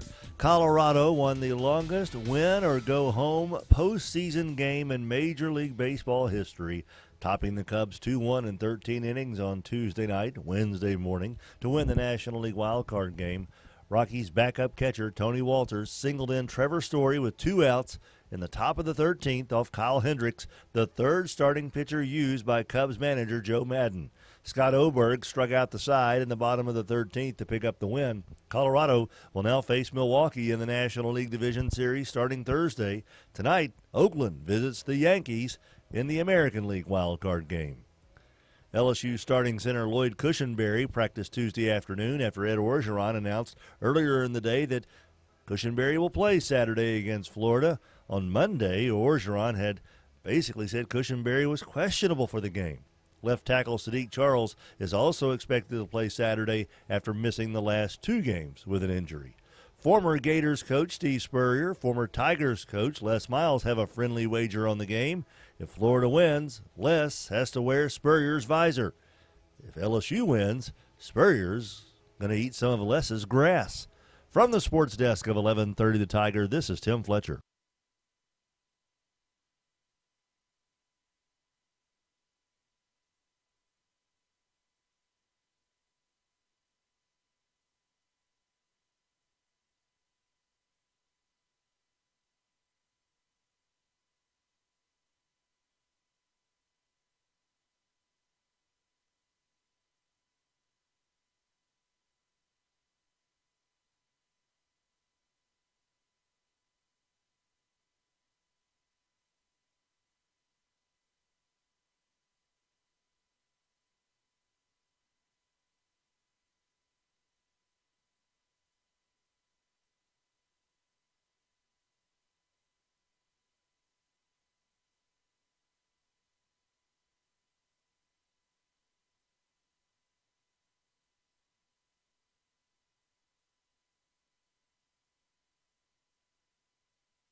25 past 7 o'clock, 101.7 FM and 710 Keel. People could take your advice, or at least you tried to do this for a while, and just put the cell phone in the trunk. Yeah, I did. But if you do that, you have to put it on silent. Mm-hmm. Because if you leave the ringer on and you're driving down the road and you hear your cell phone ring or bing, bing, or whatever your text noise is, you had to pull over and see. You couldn't not. You were incapable. No, I was okay with it in the trunk. The back seat is when I was reaching, and I was like, oh, this is even worse. So what's the percentage you had in the news story? Go ahead. 73% of drivers admit to reading text messages while driving. I believe that. 54% admit typing on their phones while driving. I believe that. But you know, these newfangled cars, mine reads it to me. Mine will read it to me. I can't answer it though. But not when the car is moving. If I'm like at a stoplight, I can hit the read button and it'll tell me what the text says. But if I'm moving and I hit the read button on the app, it will say car's moving. I ain't telling you. Well, I don't have to even leave my steering wheel. Really? It'll read it while I'm driving. I can just mash the button and it'll read it. 73% of people. That's low. Of people. Look around at a stoplight Exactly. sometime. That's so low. Now, I'm going to tell you this, and then I want you to imagine that you are the queen, as though you're not already. The queen of Louisiana. Mm-hmm. When I was living in Grand Rapids, Michigan, early 80s, mid-80s, and I had never been to the Baseball Hall of Fame. And I decided for a vacation, you know what? I'm going to the Baseball Hall of Fame, and I've never driven across Canada. I'd been to Canada a few times, never driven. I'm going to drive. Grand Rapids, Western Michigan to Detroit, into Ontario, across Ontario, into New York State. Man. It's really, it's a one-day drive. I mean, it's about 9 I've done that drive. The point being, my friend Rick had a radar detector. And I said, look, can I borrow your detector? And he said, yeah, you can, but, they're illegal in Canada. And I said, okay, I'll just be real careful. I don't want to, et cetera. So I drive across Michigan with and it was one of the ones that fits up on your sunshade thing. Yeah. And so I get into Canada, and I'm just across the bridge into Ontario. And I reach up, and I just unplug the whole thing. Meanwhile, it's still sitting on my little sunshade. Right. And I get about halfway across Ontario, and I notice in my rearview mirror there is a Royal Canadian. I mean, this guy did, in fact, look like Dudley Do-Right. Yeah. Boots up to the knees, all the straps. Oh, yeah, the funny hat. Hello, sir. Mm-hmm. And I see his flashers. Woo, woo, woo, woo, woo. And I'm thinking, wait a second. I'm not going fast. His speed limit is, whatever kilometers an hour. And I pull over, and he pulls with me. And he gets out of the car, and it's like he's wearing jodhpurs, right? And he gets up alongside of the car, and he says, can I see your registration and your license? I said, sure. And I hand it to him, and he sees everything is in order. And he says, sir, you do realize that radar detectors are illegal in Canada. And I said, well, it's not plugged in. And he says, no, sir, you don't understand. By illegal, I mean you are not allowed to possess them. Oh, boy. I said, seriously? Did you And get a ticket? I'm thinking about, going home and having to explain to Rick that I lost his radar detector to a Mountie. Oh, man. And he says, well, since you didn't know, take it and put it in the trunk. Oh, my goodness. And I took it and put it in the trunk, and he let me go. keep it rather than confiscate. Okay. So my question to you is, would you be in favor of a law in the state of Louisiana that mandated that you were not allowed to have your cell phone in the interior of your vehicle? Oh, no, not for that. No. Because you can use hands-free devices. I have hands-free on my car. And I can pick it up through my steering wheel. Think of all the laws we have. Think of all the laws we have that affect people who don't break the law, just the people who do, and you sort of are you're the collateral damage of their illegality. Yeah, no, I don't want you to take my phone out of my car. 101.7. Wait, before you stop. Yes. Speaking of Royal Canadian Mounted Police and their funny hats. Yeah. If you want to see a funny hat today, This is my best hat. go watch us on our Facebook I feed. love this hat. Please comment whether you want Robert to lose the hat or not. I won't lose the hat. I say lose the dang Just hat. keep it in the trunk with your phone. The hat is goofy. 1017 FM, 710 Keel traffic update now. Here's Brandon. Quite a few accidents slowing traffic down in the Shreveport-Bossier City area this morning. The latest report, a minor accident, I-20 at Fairfield Avenue. Another accident, Market Street at I-20. One at I-49 and I-20. And another, North Lakeshore Drive and David Rains Road. If you see anything else, make sure you let us know. Call us on the Planet Fitness traffic hotline. It's 687-ROAD. Your AccuWeather forecast. Today will be mostly sunny, hot and humid with a high of 91. Partly cloudy, warm and humid, low 73 tonight. Partly sunny, high 89 tomorrow. With your AccuWeather forecast, I'm meteorologist Heather Zayer.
The power of information. KEEL News now. Touting his economic achievements and other accomplishments of his administration, President Trump was in Mississippi speaking to supporters, telling them to get out and vote. The president also appeared to take shots at the accusers of his Supreme Court nominee, Judge Brett Kavanaugh, saying the allegations made against him have ruined his personal and professional reputation. What he's going through, 36 years ago, this happened. I had one beer, right? I had one beer. Well, do you think it was? Nope, it was one beer. Oh, good. How did you get home? I don't remember. How'd you get there? I don't remember. Where is the place? I don't remember. How many years ago was it? I don't know. I don't know. I don't know. What neighborhood was it in? I don't know. Where's the house? I don't know. Upstairs, downstairs, where was it? I don't know. But I had one beer. That's the only thing I remember. A lawyer for Christine Blasey Ford is now accusing the president of engaging in a vicious, vile, and soulless attack. A federal jury to begin deliberations in the Block Boys case today. Attorneys wrapped up closing arguments on the many charges the men are facing. Those include conspiring to sell guns and drugs, as well as racketeering.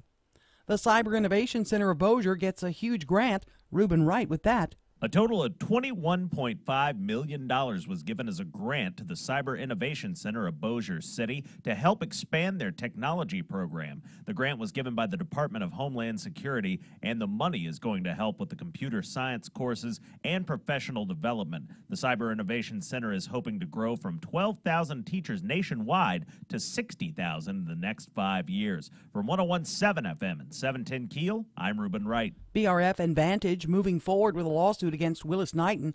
The suit filed back in 2015 claims Willis Knighton and LSU hospitals conspired against the former University Health Hospital and BRF by siphoning off its commercially insured patients.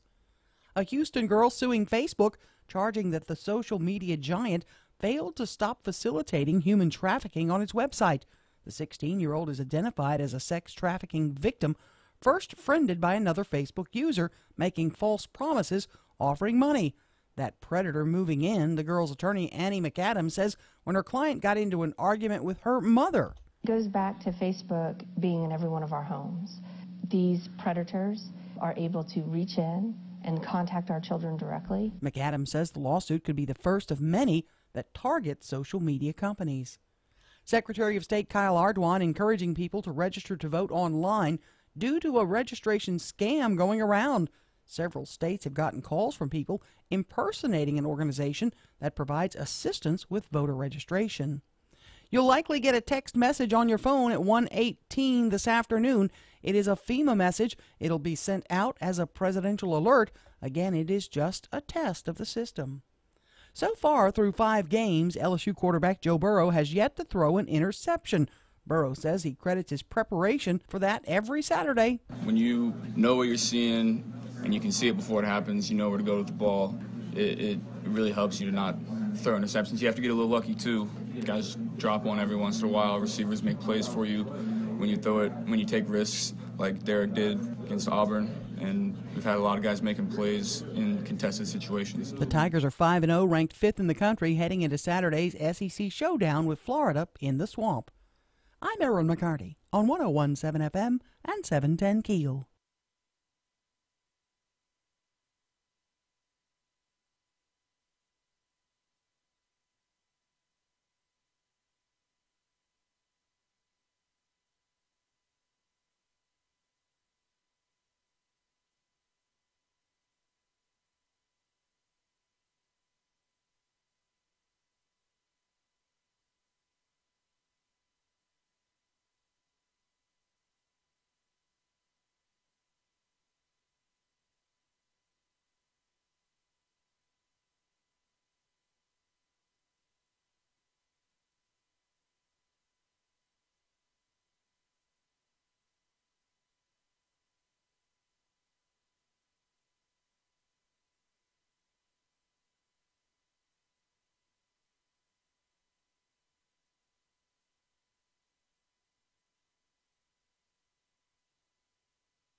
So no law that you got to keep your phone in the trunk.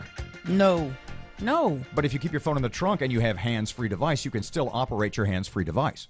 I don't know if I would reach that far. No. If you have your phone in the trunk and you have a hands-free device, yeah, it's 10 feet. Your phone will still work. Well, if it'll still do that, and I'm for that. When I go to, and here's like something I have to remember. For example, when I go to River City's Express Car Wash, right across from Parkway. Yeah. And I always go, and I always have to turn off Bluetooth. Because if I'm calling or texting somebody in my car, my hands-free device, Bluetooth is still on, and it will read the responding texts from the tunnel where the car is getting washed. See, mine won't read it unless I tell it to read it. But what I'm saying is, and if I'm not going to go through rehash the whole last segment. Yeah. But what I'm saying is, would you be in favor of a Louisiana law that said that having a cell phone, that the driver having a cell phone in the compartment, the interior compartment of the vehicle was illegal? You got to put it in your trunk. You got to put it away. I don't really think the trunk. No, I don't think the trunk. Because if you got a hands-free device, it'll still work from that distance. 101.7 FM, 710 KEEL, 739. I have a special request. Oh, boy. Is this it? About the history book. Oh, good. Okay, good. When You're we get scaring back. me. And there's a reason I want one. 101.7 FM, 710 KEEL. Here's Brandon. Quite a few accidents slowing traffic down in the Shreveport-Bossier City area this morning. The latest report, a minor accident, I-20 at Fairfield Avenue. Another accident, Market Street at I-20. One at I-49 and I-20. And another North Lakeshore Drive and David Rains Road. If you see anything else, Make sure you let us know. Call us on the Planet Fitness Traffic Hotline. It's 687-ROAD. Your AccuWeather forecast. Today will be mostly sunny, hot and humid with a high of 91. Partly cloudy, warm and humid, low 73 tonight. Partly sunny, high 89 tomorrow. With your AccuWeather forecast, I'm meteorologist Heather Zayer. Are you?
.107 FM and 710 Keel. Robert and Erin, 18 away from 8 o'clock. Mm-hmm. Ruben's here for Matt today. You can hear that bumper music, right? Are you familiar with Edward Sharpe and the Magnetic Zeros? I am familiar, yes. I just wondered. Yeah. Erin's totally unfamiliar despite their Letterman appearances. Debbie Jackson says burn the hat, by the way. What does Debbie know? Debbie doesn't know. She can't see. All she sees, she's not in the room to appreciate the presence, the aura that it gives off. Mm-hmm. By aura, I meant smell.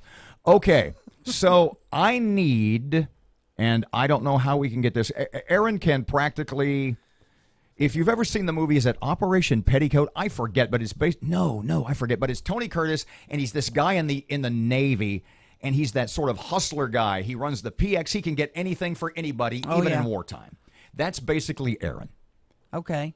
I mean, she could have gotten you coffee and tires during World War II. I'm like the guy in Shawshank. Whatever you need in prison, I got you. An even more appropriate analogy. You need a pick, I got you. And I said to Erin, do you think you could get me a 7th or 8th grade Caddo Parish history book?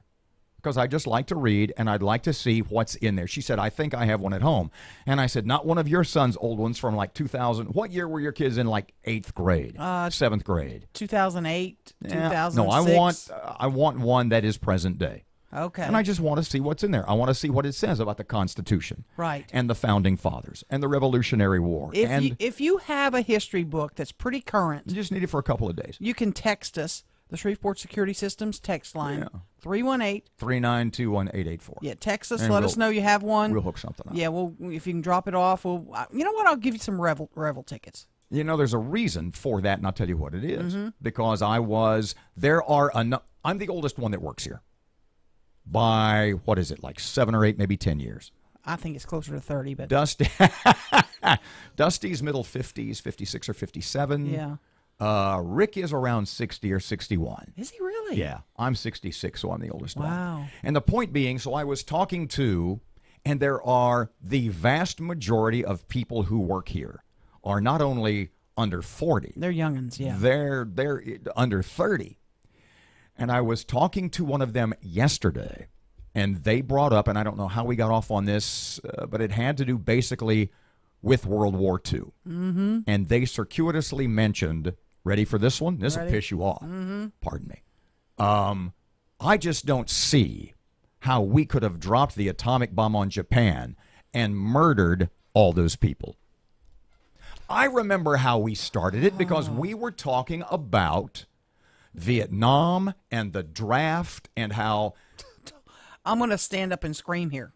I'm just warning you. That's exactly... Okay, where you're going is the point I made. The way the conversation started is we were talking about the draft. And I thought, you know, having mandatory national service wouldn't be such a bad thing. Mm-hmm. Like Israel, for example, like South Korea. And she said, well, why? This is after the atomic bomb statement. Mm-hmm. And I said, well, let's look back at World War II. One of the reasons that everybody was so united. And think about how divided, how divisive America is today. But imagine if it were like World War II, that everybody at some point between the ages of, say, 18 and 30, maybe 18 and 25, had to do a couple of years of national service, i.e. the military. Everybody would have skin in America's game. Yeah. Every family. Look, and this was the example I used. I said, think back to World War II. Everybody had a dad, a brother, a son, in some cases sisters.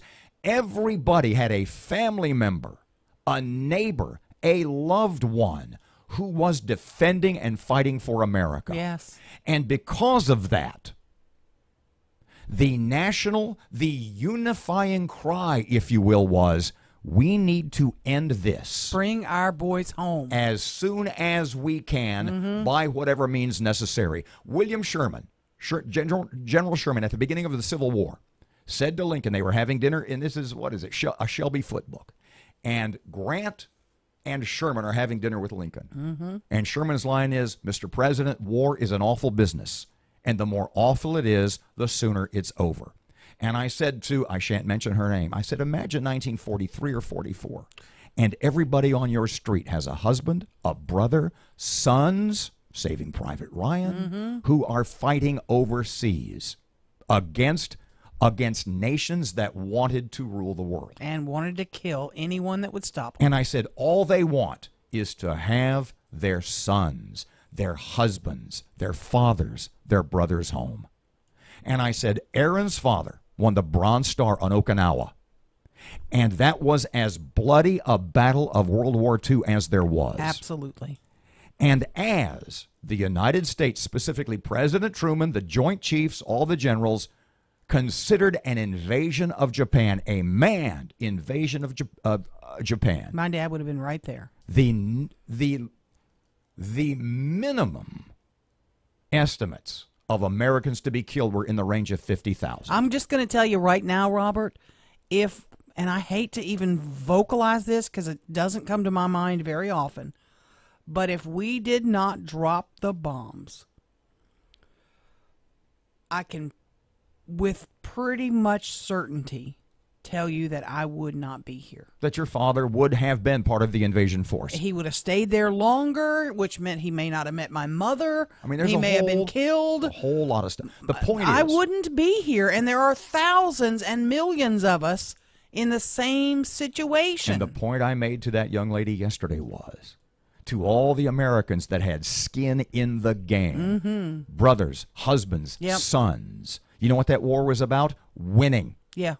And getting their people home, their family members, their loved ones as home as soon as possible by whatever means it took. And all of us that are here today, and all of our children and grandchildren that exist, all of these folks may not be here today. So the point is, maybe here in 2018, if we had that mandatory national service and all of America, all of the families in America had a little more skin in the game of making America great, of protecting our country, we might be a little less divided than we are now. 101.7 FM, 710 Keel, Robert J. Wright and Erin McCarty. Looky here, 750. It's your money now.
7:52. Here's Keel Sports. Here's Fletch.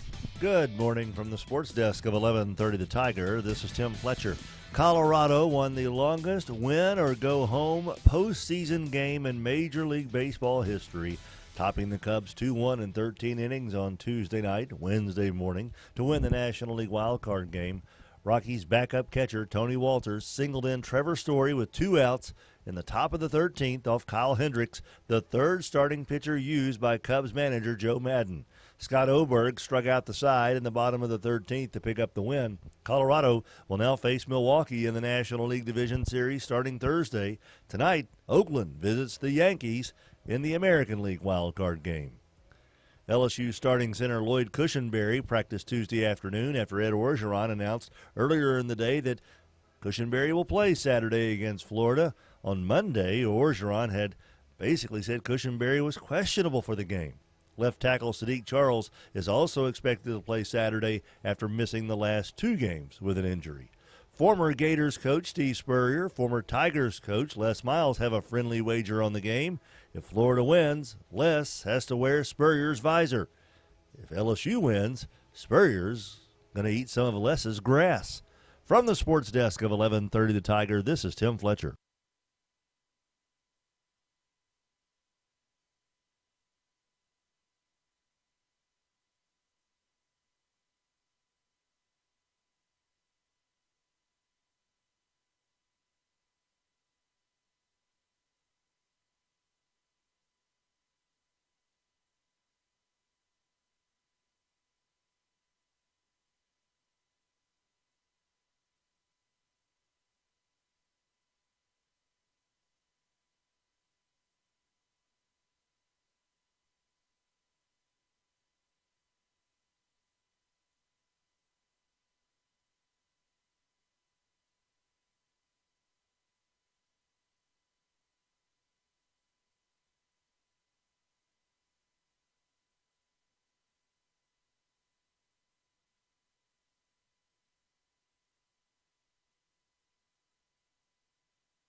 Hang on just a second there, bucko, because we've got 2 minutes. 101.7 FM and 710 Keel. Robert J. Wright and Erin McCarty, 7:55. Hang on, because I think, God, I hope I still have it.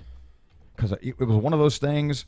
Remember, we were walking around. I had the envelope with what we thought would be Miss Ollie's 3 favorite movies. Mm-hmm. And since she didn't respond to us,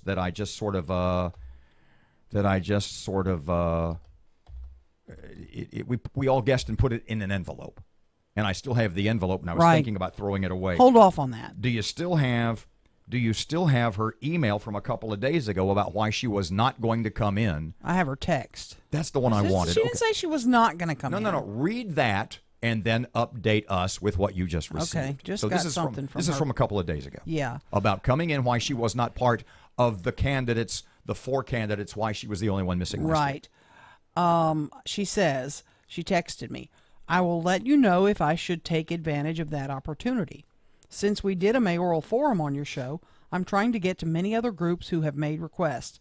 It's very demanding to run a city and do all the campaigning that the others are doing. My first responsibility is to the citizens who elected me to serve for 4 years. Many city engagements are already scheduled that are not campaign related, and I feel that my commitment to them is greater than trying to campaign for re-election the last few months of my 4-year term. I will let you know later.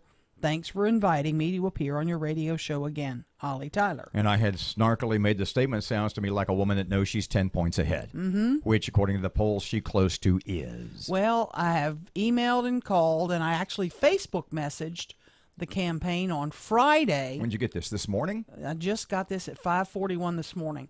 My Facebook message on Friday said, still waiting on a date to have the mayor in for an interview. And I got this message at 5:41 this morning. Good morning, Erin. When the office opens this morning, we will select a date and contact you back. What are our options as far as days and times? Any day. I said any day. morning next week. Anytime. 7:10 to 7:45 or 8:10 to 8:45. 7:57. Here's Hannity on KEEL. The truth and nothing but. This is the Sean Hannity Morning Minute. Here's the problem.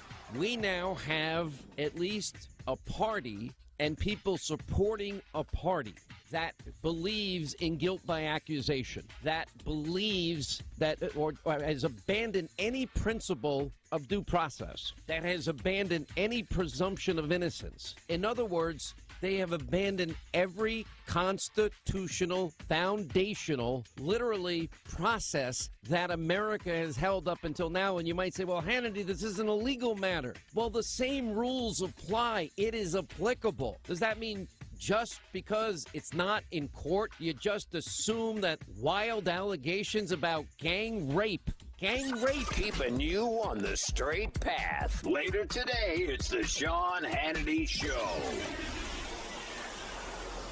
To prevent muscle cramps in your legs and feet, use TheraWorks Relief. Now, this non-greasy foam is proven to relieve muscle cramps fast and reduce muscle soreness. TheraWorks Relief only takes minutes to apply. It absorbs quickly, and it really works. Try TheraWorks Relief for your family, your friends, and the results will speak for themselves. Now, this is a life-changing product. You don't even need a prescription. Get TheraWorks Relief today in the pain aisle at Walmart, CVS, Rite Aid, Walgreens pharmacies, or just go to the website, TheraWorksRelief.com. Are you putting your retirement savings in a 401k, IRA, or investment account? Then I have one word of advice. Stop. Experts warn of a stock market crash any day now, and you could lose 50% or more of your hard-earned savings again. But you don't have to lose a penny. There's a better, safer way to save for retirement, and you can learn about it in a free report. This method continues to grow your money even when the market tumbles. To get this free report, go to bankonyourself.com. That's bankonyourself.com. Bankonyourself.com.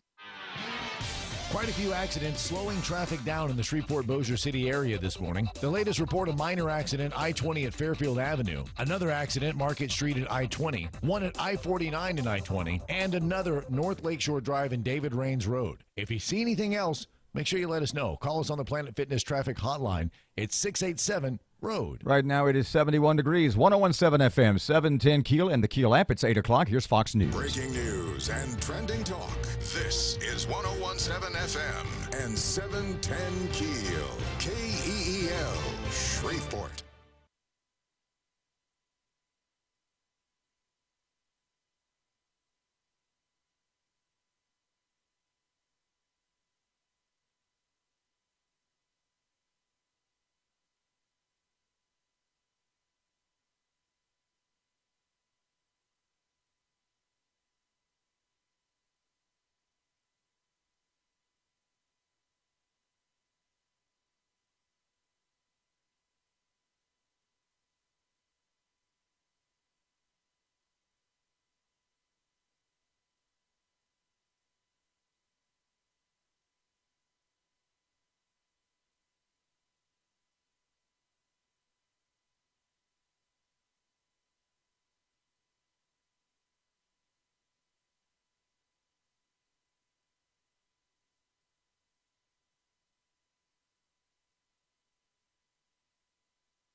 The KEEL Morning Show with Robert J. Wright and Erin McCarty. Breaking news and trending talk on 101.7 FM and 710 KEEL. Good morning. It's 8:03. Robert and Erin, 101.7 FM and 710 KEEL. The KEEL app is a free download from Office Furniture Source. Miss Erin, local news is next. Jury deliberations beginning today in the Block Boys case. We'll have more on that. BRF and Vantage move forward with a lawsuit against Willis Knighton. And cyber innovation gets some big green. Is Kavanaugh about to wrap up? Could there be a vote before the week is over? And there are new possible perjury charges, depending on who you believe.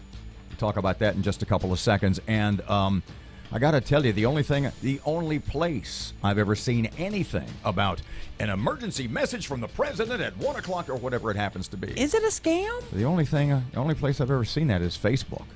No, it's all over the internet. I know. I saw it on ABC News this morning. Google it and see if it's real. It looks like it's real. No. We'll talk about that, too. What's my phone going to do? Fletcher in sports, traffic, and weather. Well, never mind. I can't say that. Fletcher in sports, traffic, and weather. It's all coming up this hour, and it's on KEEL.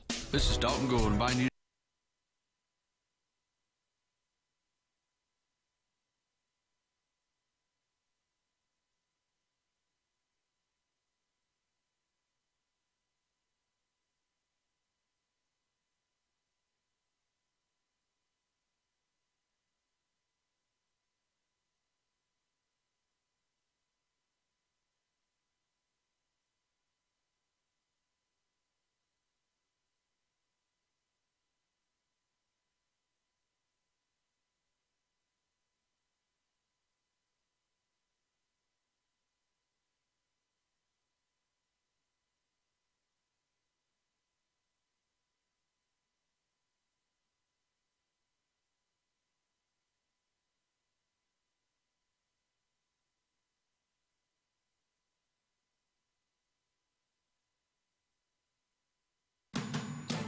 The power of information.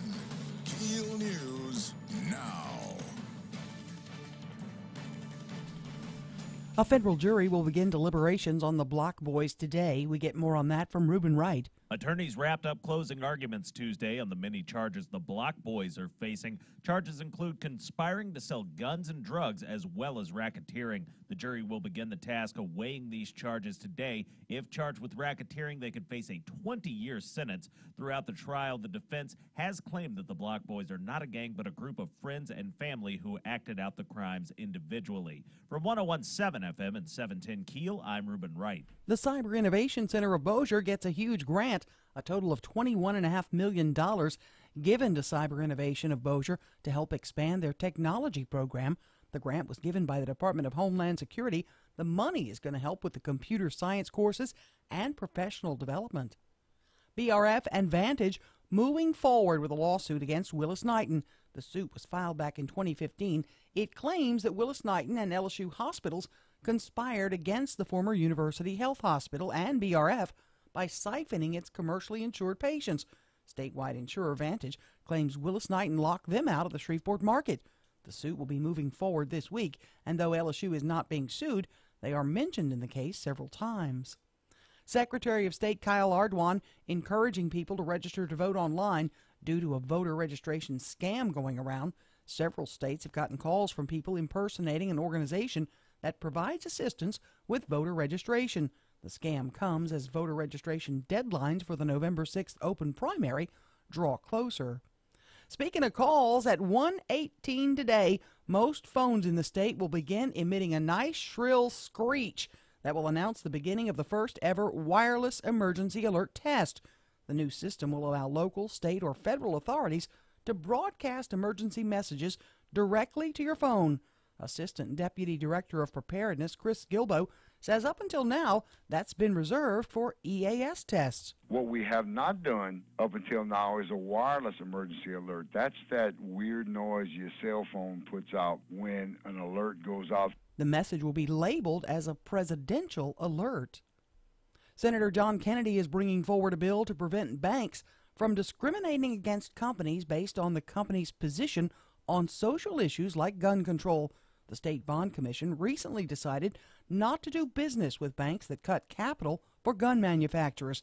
Kennedy says it may have been inspired by anti-gun banks, but if a bank tomorrow stood up and said, I'm going to stop offering banking services to Colin Kaepernick or others who kneel during the national anthem, I wouldn't agree with that either. The legislation is titled the No Red Banks and Blue Banks Act. DriversEd.com's released a report showing 73% of drivers admit to reading text messages while driving, with 54% typing on their phones. The report, which examines behind-the-wheel behaviors, habits, and decisions, also shows only 39% of drivers say they use their phone more than they should. Safety and education analyst Laura Adams says the research results may surprise many as to what drivers are fessing up to while they're out there on the road. They have been either imbibing alcohol or using marijuana while driving in the past 12 months. So a lot of pretty shocking information here. Adams says the research shows the use of technology is on the rise, and that's expected to continue. A lawyer for Christine Blasey Ford is accusing the president of engaging in a vicious, vile, and soulless attack on his client. At a political rally in Mississippi, Mr. Trump suggested that Ford's account of being sexually assaulted at a high school party by Brett Kavanaugh when they were teenagers is simply not credible. Attendance for Major League Baseball games down 4% this year. The average crowd showing up at games under 30,000, the lowest total since '03. I'm Erin McCarty on 101.7 FM and 710 KEEL.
Quite a few accidents slowing traffic down in the Shreveport-Bossier City area this morning. The latest report, a minor accident, I-20 at Fairfield Avenue. Another accident, Market Street at I-20. One at I-49 and I-20. And another North Lakeshore Drive and David Rains Road. If you see anything else, make sure you let us know. Call us on the Planet Fitness Traffic Hotline. It's 687-ROAD. Your AccuWeather forecast. Today will be mostly sunny, hot and humid with a high of 91. Partly cloudy, warm and humid, low 73 tonight. Partly sunny, high 89 tomorrow. With your AccuWeather forecast, I'm meteorologist Heather Zayer.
.101.7 FM is 710 KEEL. Robert J. Wright and Erin McCarty. It's 12 past 8 o'clock. Shreveport Security System text line is 318-392-1884. I wasn't going to talk about Kavanaugh today because you and I end up screaming at each other. Mm-hmm. And the question I brought up yesterday was, and here I even wrote it down, how much proof is required? How much proof is required to destroy somebody's life? And then you started yelling at me. Yeah. So after watching stuff yesterday and after hearing some of the latest leaks, and I guess this one has to do with the possibility of Ms. Blasey Ford perjuring herself in relationship to what she had said about, I don't know much about lie detector tests. Well, evidently somebody was it an ex-boyfriend I saw last night? Said that she had actually helped a friend prepare for a lie detector test. And then about her fear of flying and all that kind of stuff. But that's not really what I want to talk about. What I want to talk about is, and I want to know what you think about this, in the sense that in the last 3 or 4 days, and by the way, the FBI investigation, you see it all over the internet this morning, may be wrapped up today. Everything could be released today, although now it seems like only the Senate Judiciary Committee and senators will see it. Mm-hmm. And already, who was it that I saw? Was it Bernie Sanders last night? Democrats are starting. It's too soon to have a vote. Right. We need an open-ended investigation. Dianne Feinstein yesterday. It's too soon to vote on the Kavanaugh. It's too soon to vote on the Kavanaugh nomination. We don't have all the information. We need more investigation. And what was it you said? What was it everybody said? You settled on a date. Mm-hmm. Stick to the date. You agreed to a date. Did you really believe they were going to stick to the date? No, nobody did. Yeah. But have you noticed, and I want to see what you think about this, and if I'm just sort of off the mark, over the last couple of days, how all of the emphasis, everything has been concentrating on not so much the sexual stuff anymore. Is he a serial groper, or was he in rape trains, or was he, passing out date rape drugs like Bill Cosby? They've moved off of that. Have you noticed now it's all about how much he had to drink and passing out? And right. Why do you think that is? Could that be, as a lot of pundits have speculated, because they know the sexual stuff is false, because they know it ain't going to stick? If they had evidence, if they had real evidence that they believed, i.e. they, the Democrats, that all the Blasey Ford testimony, that there was something to that, wouldn't they still be hitting that instead of all the beer and fart stuff? They're going to do it all. They're going to do everything. This is a shotgun blast now. An interesting point. Mm-hmm. I was wondering last night when I saw a couple of stories, and it's basically about, when he was 19, he drank a lot of beer, and when he was 19, he threw ice at a guy at a bar, and all this, which, by the way, according to the police report, is not true. But I got to thinking about this and how they're trying to, at this point, sort of bury the guy, Kavanaugh, because he may have had a few beers when he was in college, or a lot of beers when he was in college. Remember a couple of years ago, and it was the State of the Union message, and Supreme Court Justice Ruth Bader Ginsburg, I don't remember who it was, if it was the last Obama, I don't think it was the first Trump. But Supreme Court Justice Ruth Bader Ginsburg was shown in the House of Representatives chamber, and she was asleep. Mm-hmm. Ruth Bader Ginsburg was, out like a light, sleeping like a baby. Catching some Z's. And the point that they made when people were critical of her, the explanation, the literally official explanation was that Justice Ginsburg had had a little too much wine with dinner. And I got to thinking, hold on a second. Here we are. The Democrats are trying to squash the Kavanaugh nomination based on the rumors at this point that the guy drank a lot of beer when he was in college. Meanwhile, a couple of years ago, you had a sitting Supreme Court justice. Let me interrupt myself with a little story. Mm-hmm. I've got a friend of mine, and at least once a month, he goes to Superior Bar and Grill on Sunday about 11:30 or noon and has lunch. And part of his lunch is he has a couple of margaritas, the doubles in the styrofoam with salt. That'll throw you down. So he drives home. He says, I have just enough time before those margaritas really kick in. He said, I have just enough time to get home, lay down and get an awesome nap. And I said, a nap? And he says, well, I call it a nap. Some people might call it had so much wine that she took a nap, or some would call it passing out. At the State of the Union message by the president on national TV in the House of Representatives. Now, I ask you. Come on, Robert, which please. should be of greater concern? Please. Kavanaugh having beer when he was in college, or Ruth Bader Ginsburg, Robert, come on. a sitting, she's an elderly woman, which makes they it even fall worse. asleep. They shouldn't fall asleep. Sorry, you're a teenager. You blackout drunk. Come on, you sound like a moron now. A sitting Supreme Court justice has so much wine she passes Wow. out in the House chamber Please, on national television. That's not even apples and oranges. It's so is off. apples and apples. And But I once did again, get a text from a local judge. Hang and on. Once again, we find Democrat Party hypocrisy. Oh, you're such a moron. Please proceed. This is from a local judge, which is a really good point. She has not shown sufficient information to get past a PE, a preliminary examination, used to determine probable cause to hold over for trial. And then that burden is very low, which I get that. So that's why they're using the shotgun approach on everything else. 99% of people listening right now think I made an extremely salient point. You're such an idiot. 19 past 8 o'clock. Look, the Supreme Court Justice. She's taking a nap. No, she passed out. Come on. 19 past 8 o'clock. Okay, today, a little after 1 o'clock, there's going to be a nationwide FEMA alert. That was Sheriff Steve Prater, who is in charge of Homeland Security. Going to talk to us in a couple of seconds about that. 1017 FM, 710 Keel. Brandon's here. Traffic update.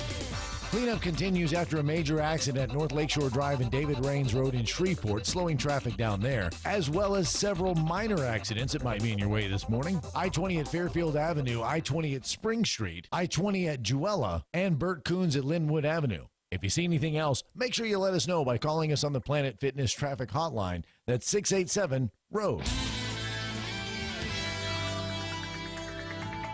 Your AccuWeather forecast, mostly sunny today. It'll be hot and humid with a high of 91. Patchy clouds, warm and humid with a low of 73 tonight. With your AccuWeather forecast, I'm meteorologist Heather Zayer.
Twenty-one past 8 o'clock, 1017 FM, 710 Keel. Traffic. No, sports time. Sorry, thought I was a Supreme Court justice. Too much wine. Sports update. Here's Fletch. Good morning from the sports desk of 1130 The Tiger. This is Tim Fletcher. Colorado won the longest win or go home postseason game in Major League Baseball history, topping the Cubs 2-1 in 13 innings on Tuesday night, Wednesday morning, to win the National League wildcard game. Rockies' backup catcher, Tony Walters, singled in Trevor Story with 2 outs in the top of the 13th off Kyle Hendricks, the third starting pitcher used by Cubs manager Joe Maddon. Scott Oberg struck out the side in the bottom of the 13th to pick up the win. Colorado will now face Milwaukee in the National League Division Series starting Thursday. Tonight, Oakland visits the Yankees in the American League wildcard game. LSU starting center Lloyd Cushenberry practiced Tuesday afternoon after Ed Orgeron announced earlier in the day that Cushenberry will play Saturday against Florida. On Monday, Orgeron had basically said Cushenberry was questionable for the game. Left tackle Sadiq Charles is also expected to play Saturday after missing the last 2 games with an injury. Former Gators coach Steve Spurrier, former Tigers coach Les Miles have a friendly wager on the game. If Florida wins, Les has to wear Spurrier's visor. If LSU wins, Spurrier's going to eat some of Les's grass. From the sports desk of 1130 The Tiger, this is Tim Fletcher.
Ankle specialists. Call 687-8447. There will always be a convenient location and a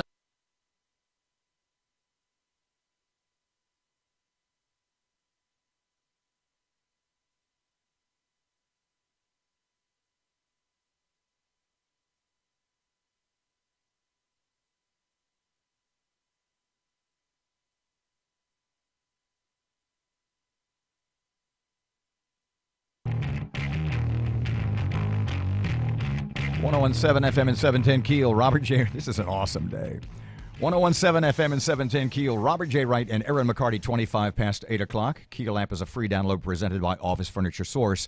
Joining us for a little bit is Sheriff Steve Prater, Caddo Parish. Hey, Mr. Steve, welcome back to Keel. How you doing this morning? I'm doing good. How are you? I'm a little worried, Steve, about what's going to happen to my phone at 1:18 when I'm napping. Yeah, she's afraid. She wants to know where she should put her phone, like in a cabinet, under a pillow, in the trunk of the car. In the bathtub under pillows. What is going to happen today? Well, you know all about this. Tell us. Okay, well, it's just a test of the Integrated Public Alert and Warning System, which is IPAWS is what we call it. But there's two systems that'll be tested. One at I think 1:18 and one at 1:20, if I'm not mistaken on the times. And it's just the fact that it's just a test of the national system. Everyone's phones should alert if the carrier that they have has provided phone numbers to FEMA, which most carriers are doing that. And that way, if there's a national emergency or a weather emergency in your area, that you can be notified without having signed up for any kind of local warning system. We have something with the sheriff's office called Red Alert, and you can sign up and you can be notified of local law enforcement events, but you have to actually sign up for that. This thing that's going to happen this afternoon is going to happen automatically, whether you signed up or not, providing your carrier signed up. And it's really a result of us having gone from landlines to cell phones, and it's a way that the federal government, the national system, can warn you about things. I would imagine the only way not to, if this is sort of a government mandated every cell phone in the USA kind of thing, the only way you're not going to get this then is to just basically have your phone off, right? That's correct, and I'm not sure. Maybe if you turn it back on, it'll probably still show, but it wouldn't alert. But I don't know. I think it's a good thing. It's a good way that we can communicate should something terrible happen, like we've seen in around the hurricanes and so many other things in other countries. And it would be so critical that we could coordinate and communicate. It's going to say presidential alert. This is a test. What's the audio? Is it going to be a loud? I'm hearing it's going to be like a loud wake you up from dead sleep type sound. A couple of seconds ago, like the most annoying cell phone noise there is right now is that Amber Alert thing. Is it going to be similar to that? Do you know? It should be the same thing. Okay. It should be the same noise. No, It's and really no aggravating noise. no opting out, right? No, you could turn your cell phone off, and that's it. The cell phone has to be in. It has to be on. I'm sorry, and it has to be in the system, which most of them are. Mm-hmm. And it doesn't matter if you're in your local area or you're somewhere else. It should find you and alert you and aggravate you. But it's necessary. These are going to be used in rare instances. This is just a test, but this is not going to be used willy-nilly, correct? That's right. It's not going to be used to the point of people ignoring it. Like so many times you sign up for something, and sometimes you get something daily or hourly alerts about something you're not interested in, and so people disregard it. This is going to be the sound is so obnoxious, and the message should be so important that people will take note. So, pardon me, is this basically, for lack of a better analogy, this is like another 9/11 kind of warning? Is that fair? That's correct. That's correct, and it's really born out of the system, out of that, I would say. Of course, that's when we started worrying about our communications, and more than ever, and the fact that we realized as a nation that law enforcement, first responders couldn't communicate as well as we should with each other, other agencies, or with the general public, and so that's what it was all born out of that. Okay, we know about what happened in Hawaii with the incoming ballistic missile alert that went out. Could this one that was a mistake? Could this one be screwed up? Could that happen? Or we got way more protections in place now? Wait, it's the federal government. You can trust them. You know, if we were looking for the perfect ending, Mr. Steve. That's it, yeah. That basically is it. Caddo Parish Sheriff Steve Prater. Appreciate your time as always, Mr. Steve. Thank you. You're welcome. 29 past 8 o'clock, 1017. I'm from the government. I'm here to help. Yep. 29 past 8. Here's Brandon. Cleanup continues after a major accident at North Lakeshore Drive and David Rains Road in Shreveport, slowing traffic down there, as well as several minor accidents that might be in your way this morning. I-20 at Fairfield Avenue, I-20 at Spring Street, I-20 at Jewella, and Burt Coons at Linwood Avenue. If you see anything else, make sure you let us know by calling us on the Planet Fitness traffic hotline. That's 687-ROAD. Your AccuWeather forecast, mostly sunny today. It'll be hot and humid with a high of 91. Patchy clouds, warm and humid with a low of 73 tonight. With your AccuWeather forecast, I'm meteorologist Heather Zayer.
The power of information.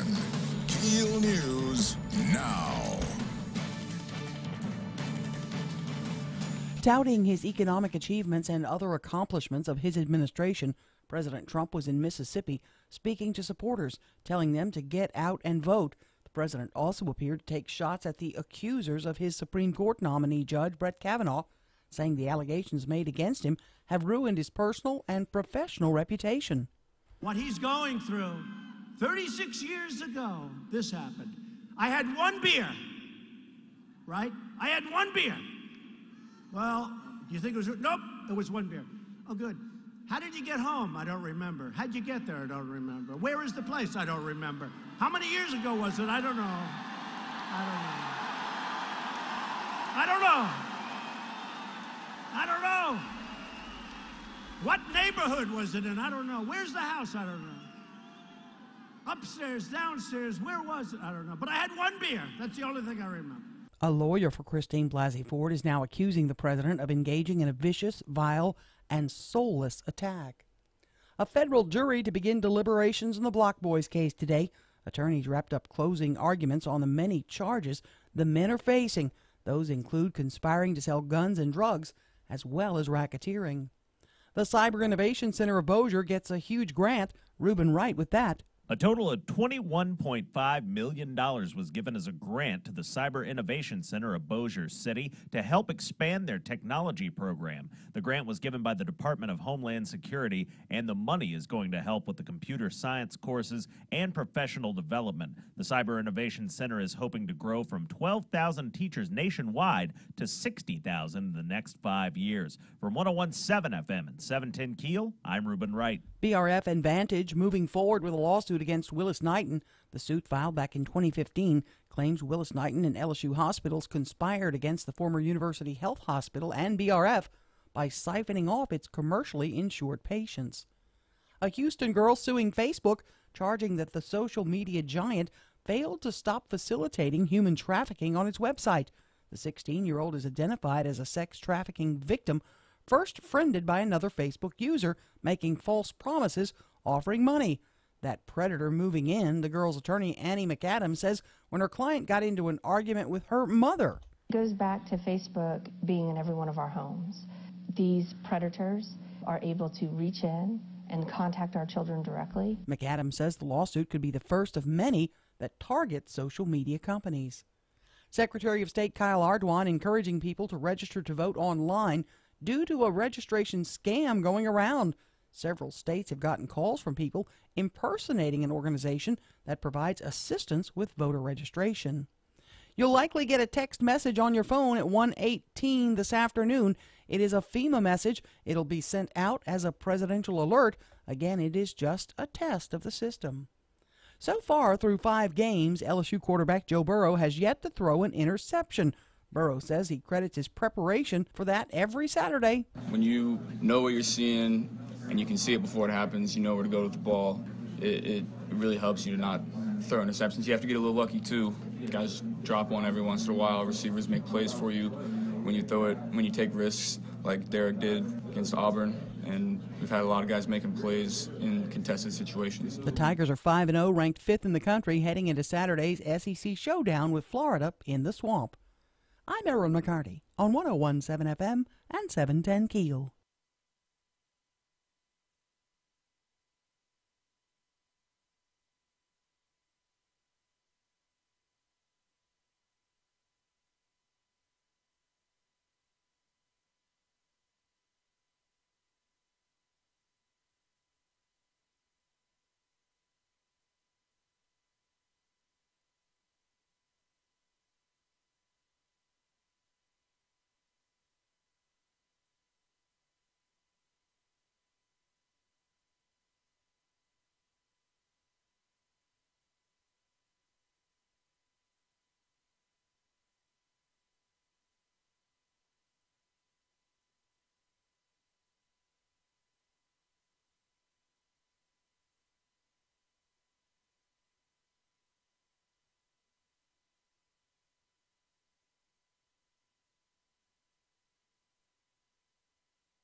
1017 FM and 710 Keel. Robert J. Wright and Erin McCarty, 23 from 9 o'clock. Okay. In about 5 minutes, who do we have? John Couvillon. He is with JMC Enterprises. What the heck is JMC Enterprises? They are a political polling company, among other things. And they've been involved. He can't talk about specific polls they've done in the mayor's race. Yeah. But I'm curious about how the polls are done these days in this digital and social media age. That brings us to a text you received about 15 minutes ago. And I don't know how accurate it is, but I'm told the latest poll results from Saturday's call out is this, and I think the answer would be yes, is this text from someone who is... I'm not going to tell you. You would describe as reputable. Yes. Okay. Ollie Tyler, 33%. Adrian Perkins, 31%. Jim Talaferro, 16%. And this person says, whoever is telling you Tyler is ahead by 10% is selling a bill of goods. In fact, the most recent pollster couldn't say with confidence that Tyler would finish first in the primary. Wow. So it's got Ollie at 33, Adrian at 31. Yep. Jim Talaferro at 16, and then Savage and Jackson, right, evidently not close to that. Is that a fair assessment? Right, and Scott Hughes sent me, I sent him the numbers. That's what I wanted to hear. And he says, let me guess, this might be a Perkins campaign poll. It's why I do not like polls. Not saying it's wrong, could actually agree, but it's not election day. This poll would also mean half the Republicans are backing Perkins, and no one, less than 16%, is with Savage. It's data. It's interesting. It's another poll that seems to put Tyler first, and apparently Jackson or Savage fifth. That is consistent. Then read the thing about what he said about 20%. And final thought, I never said second would be 20%. I said 20% gets you second. Okay, let's repeat that again. What Scott Hughes said, and that's exactly what he said. I never said that 20% would be second. No, repeat what he said. I'm you sorry. Said it wrong. Okay. I never said second would be 20. That's it.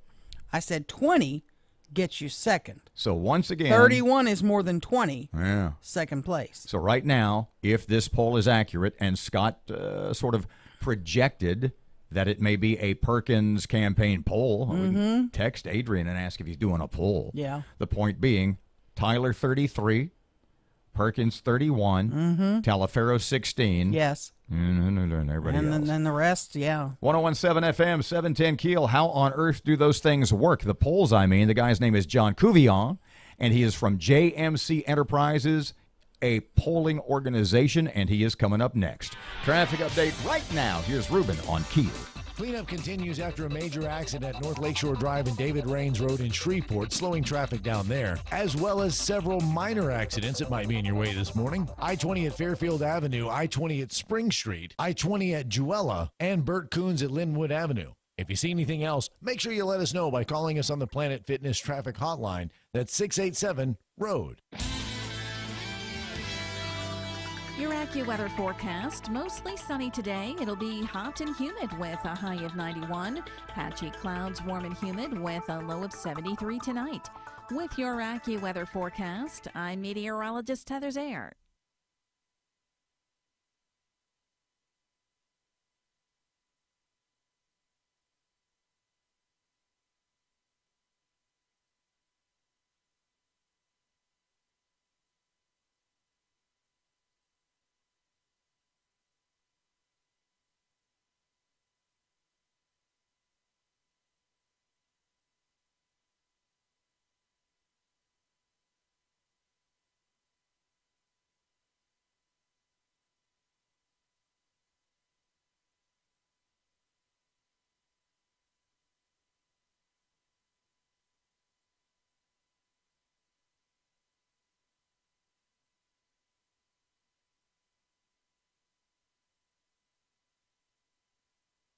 Adam says there are steps the website, Netflix, or browse. As the research shows, the use of technology is on the. Adams says the percent typing. DriversEd.com releases a.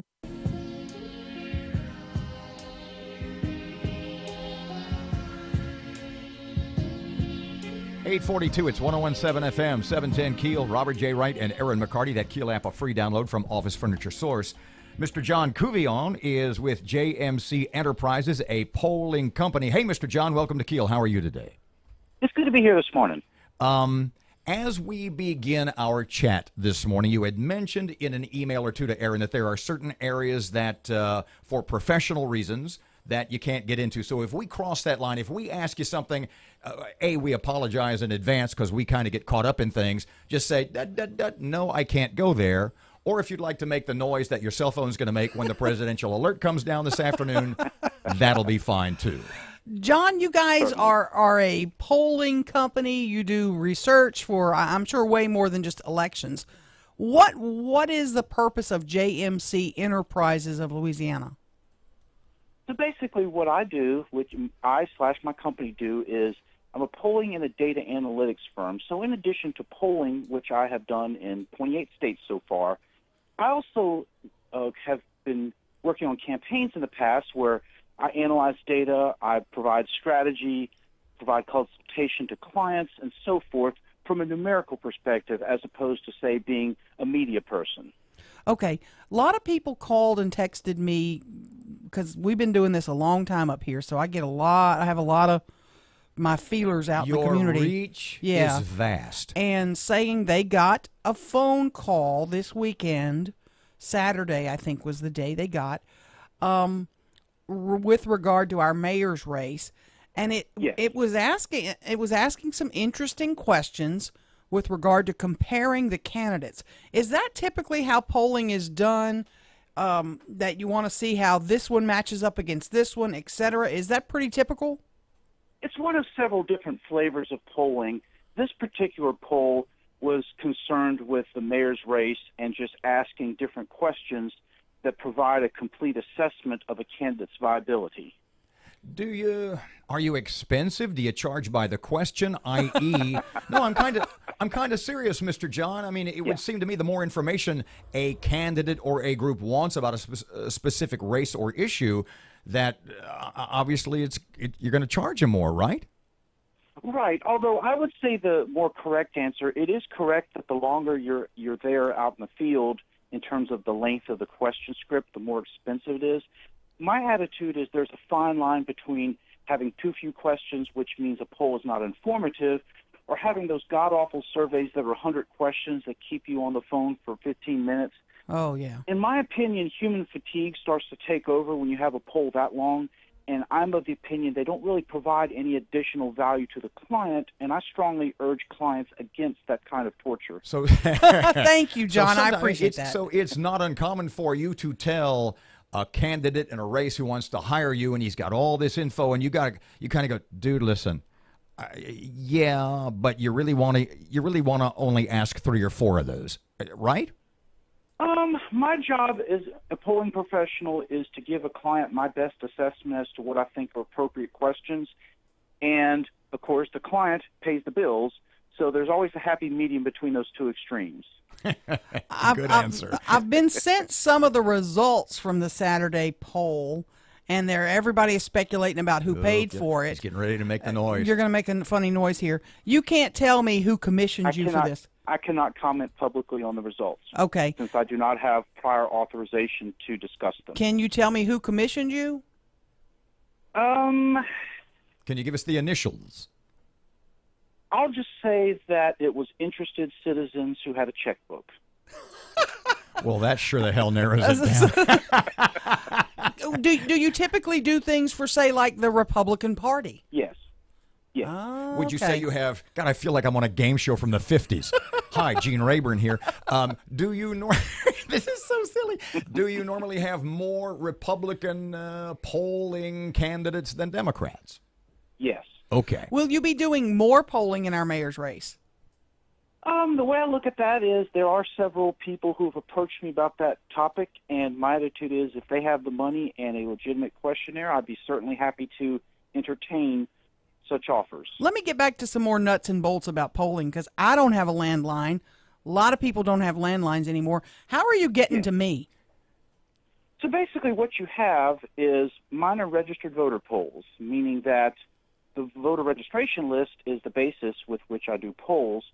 You are correct that less people have landlines, but of course, you can call cell phones provided that they are live dialed. In other words, all that you've heard about calling cell phones is purely limited to those who try to auto dial cell phones, which of course, even though it's under appeal right now, you still are not permitted to do so per the FCC. And how's about likely voters versus registered voters? Because you see that all the time in polling, like on the TV networks. Is there a way that you can break that down? And how do you determine what a likely voter is?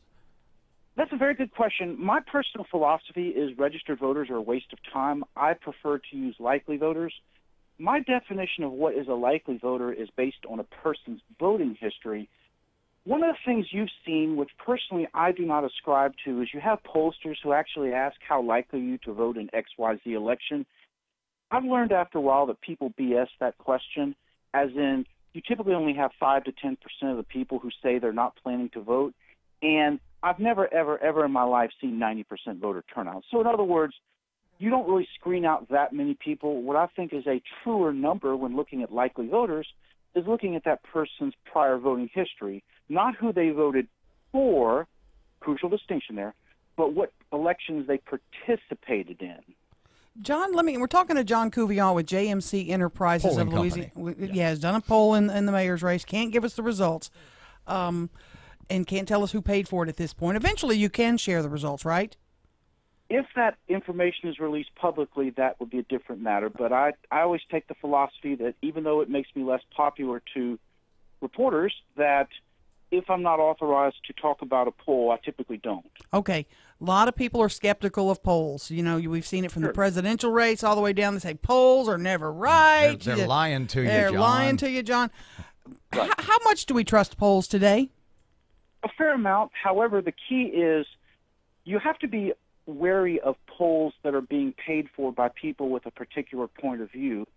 In other words, what you ideally hope for are polls that are independently commissioned, meaning that it is, say, like a TV or radio station who paid for it, as opposed to a candidate who paid for it, because obviously in the latter situation, there's the perception of bias.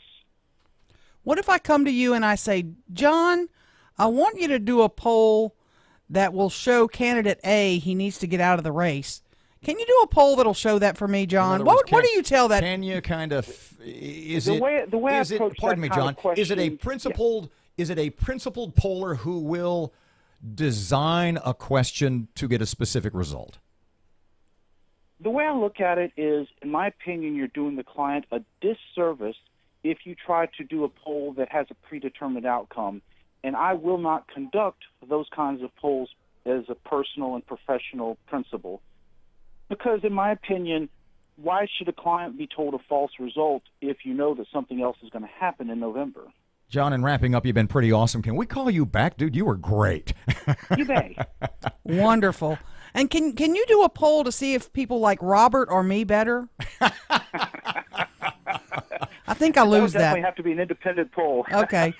Thank you, John Couvion, JMC Enterprises Great of Louisiana. Man. We appreciate your Thanks time for very your much. time. Thank you, sir. Yep. Have a good morning. 8:51. It's 101. Guy was awesome. He was good. 9 before 9 o'clock. Keel traffic. Here's Brandon. Cleanup continues after a major accident at North Lakeshore Drive and David Rains Road in Shreveport, slowing traffic down there, as well as several minor accidents that might be in your way this morning. I-20 at Fairfield Avenue, I-20 at Spring Street, I-20 at Jewella, and Burt Coons at Linwood Avenue. If you see anything else, make sure you let us know by calling us on the Planet Fitness traffic hotline. That's 687-ROAD.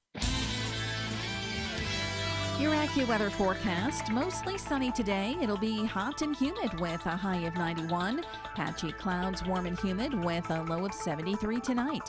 With your AccuWeather forecast, I'm meteorologist Heather Zayer.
7 away from 9 o'clock. God, he was so good. 101.7 FM, 710 Keel Sports Update. Here's Fletch.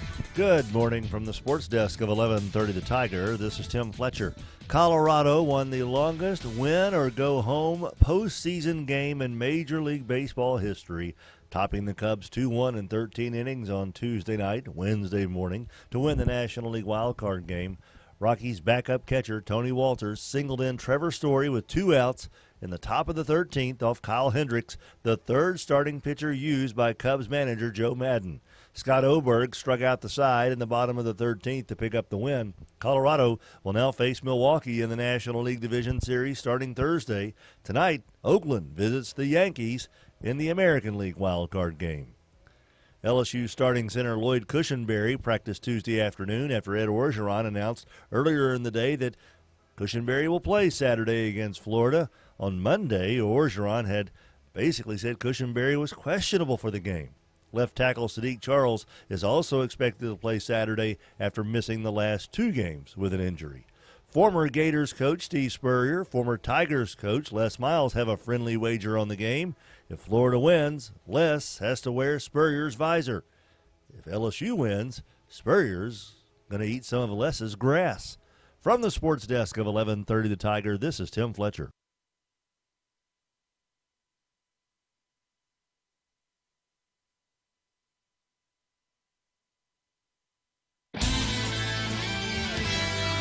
Your AccuWeather forecast. Today will be mostly sunny, hot and humid with a high of 91. Partly cloudy, warm and humid, low 73 tonight. Partly sunny, high 89 tomorrow. With your AccuWeather forecast, I'm meteorologist Heather Zayer.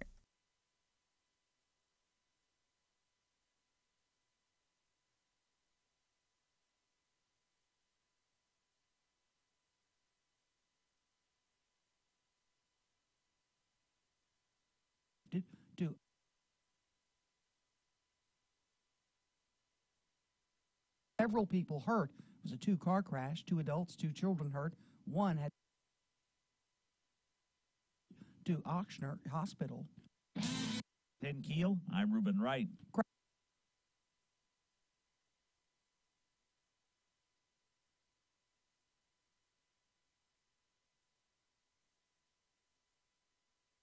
And though LSU is not being sued, they are mentioned in the 118 today, most phone of the first ever. No, you can't opt out of the test, so you might not. Break mode. It's still. System will allow local, state, or federal authorities, a federal jury to begin deliberations center of vote and professional development.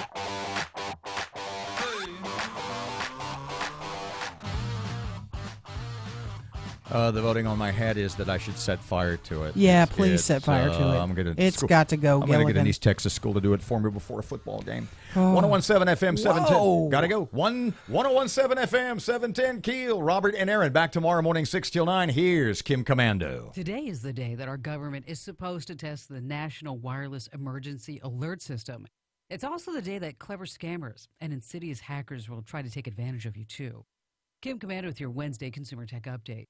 Get extended interviews on tech topics with their free Commando podcasts, available on iTunes and Google Play. If the government needs to alert all of us about natural disasters, hazards, acts of terrorism, and the like, we'll now get a text message from the president. It makes sense because most of us carry a phone all the time. Here's what the emergency text looks like. The text will say at the very top, emergency alert, along with the hazard emoji.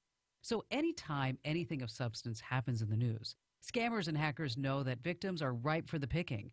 Be on the lookout for phony text messages and phishing emails, especially any that claim you need to confirm your phone number to receive future alerts. You'll never have to do that. Every carrier opted in, every customer. I'm Kim Commando. When you're hiring, you don't want to waste time sorting through dozens of irrelevant resumes. You want an efficient way to get to a short list of qualified candidates. You need Indeed.com. Post a job in minutes. Set up screener questions based on your job requirements. Then zero in on qualified candidates using an intuitive online dashboard. Discover why 3 million businesses use Indeed.com for hiring. Post a job today at Indeed.com/hire. Search for greatness. Search Indeed. Good news, you're not stuck with your health care plan. Really, you have an option, and it's so good. Hundreds of thousands of people are already doing it. It's growing very fast. It's called MediShare. It's a healthcare sharing ministry, which means you can save a ton. The typical family saves $500 a month, and it's truly about sharing. You're helping others while you're doing what's best for your family. This has been a huge blessing for so many. Find out more. Call 855-25-SHARE. That's 855-25-SHARE. Cleanup continues after a major accident at North Lakeshore Drive and David Rains Road in Shreveport, slowing traffic down there, as well as several minor accidents that might be in your way this morning. I-20 at Fairfield Avenue, I-20 at Spring Street, I-20 at Jewella, and Burt Coons at Linwood Avenue. If you see anything else, make sure you let us know by calling us on the Planet Fitness traffic hotline. That's 687-ROAD. Your AccuWeather forecast. Today will be mostly sunny, hot and humid with a high of 91. Partly cloudy, warm and humid, low 73 tonight. Partly sunny, high 89 tomorrow. With your AccuWeather forecast, I'm meteorologist Heather Zayer. It's 8:59. It's 101.7 FM 710 Keel. Robert J. Wright and Erin McCarty back tomorrow morning 6 to 9. Don't forget all the interviews this morning. Sheriff Steve and the poll guy. Online later, KEELnews.com. Breaking news and trending talk. This is 101.7 FM and 710 Keel. KEEL, Shreveport.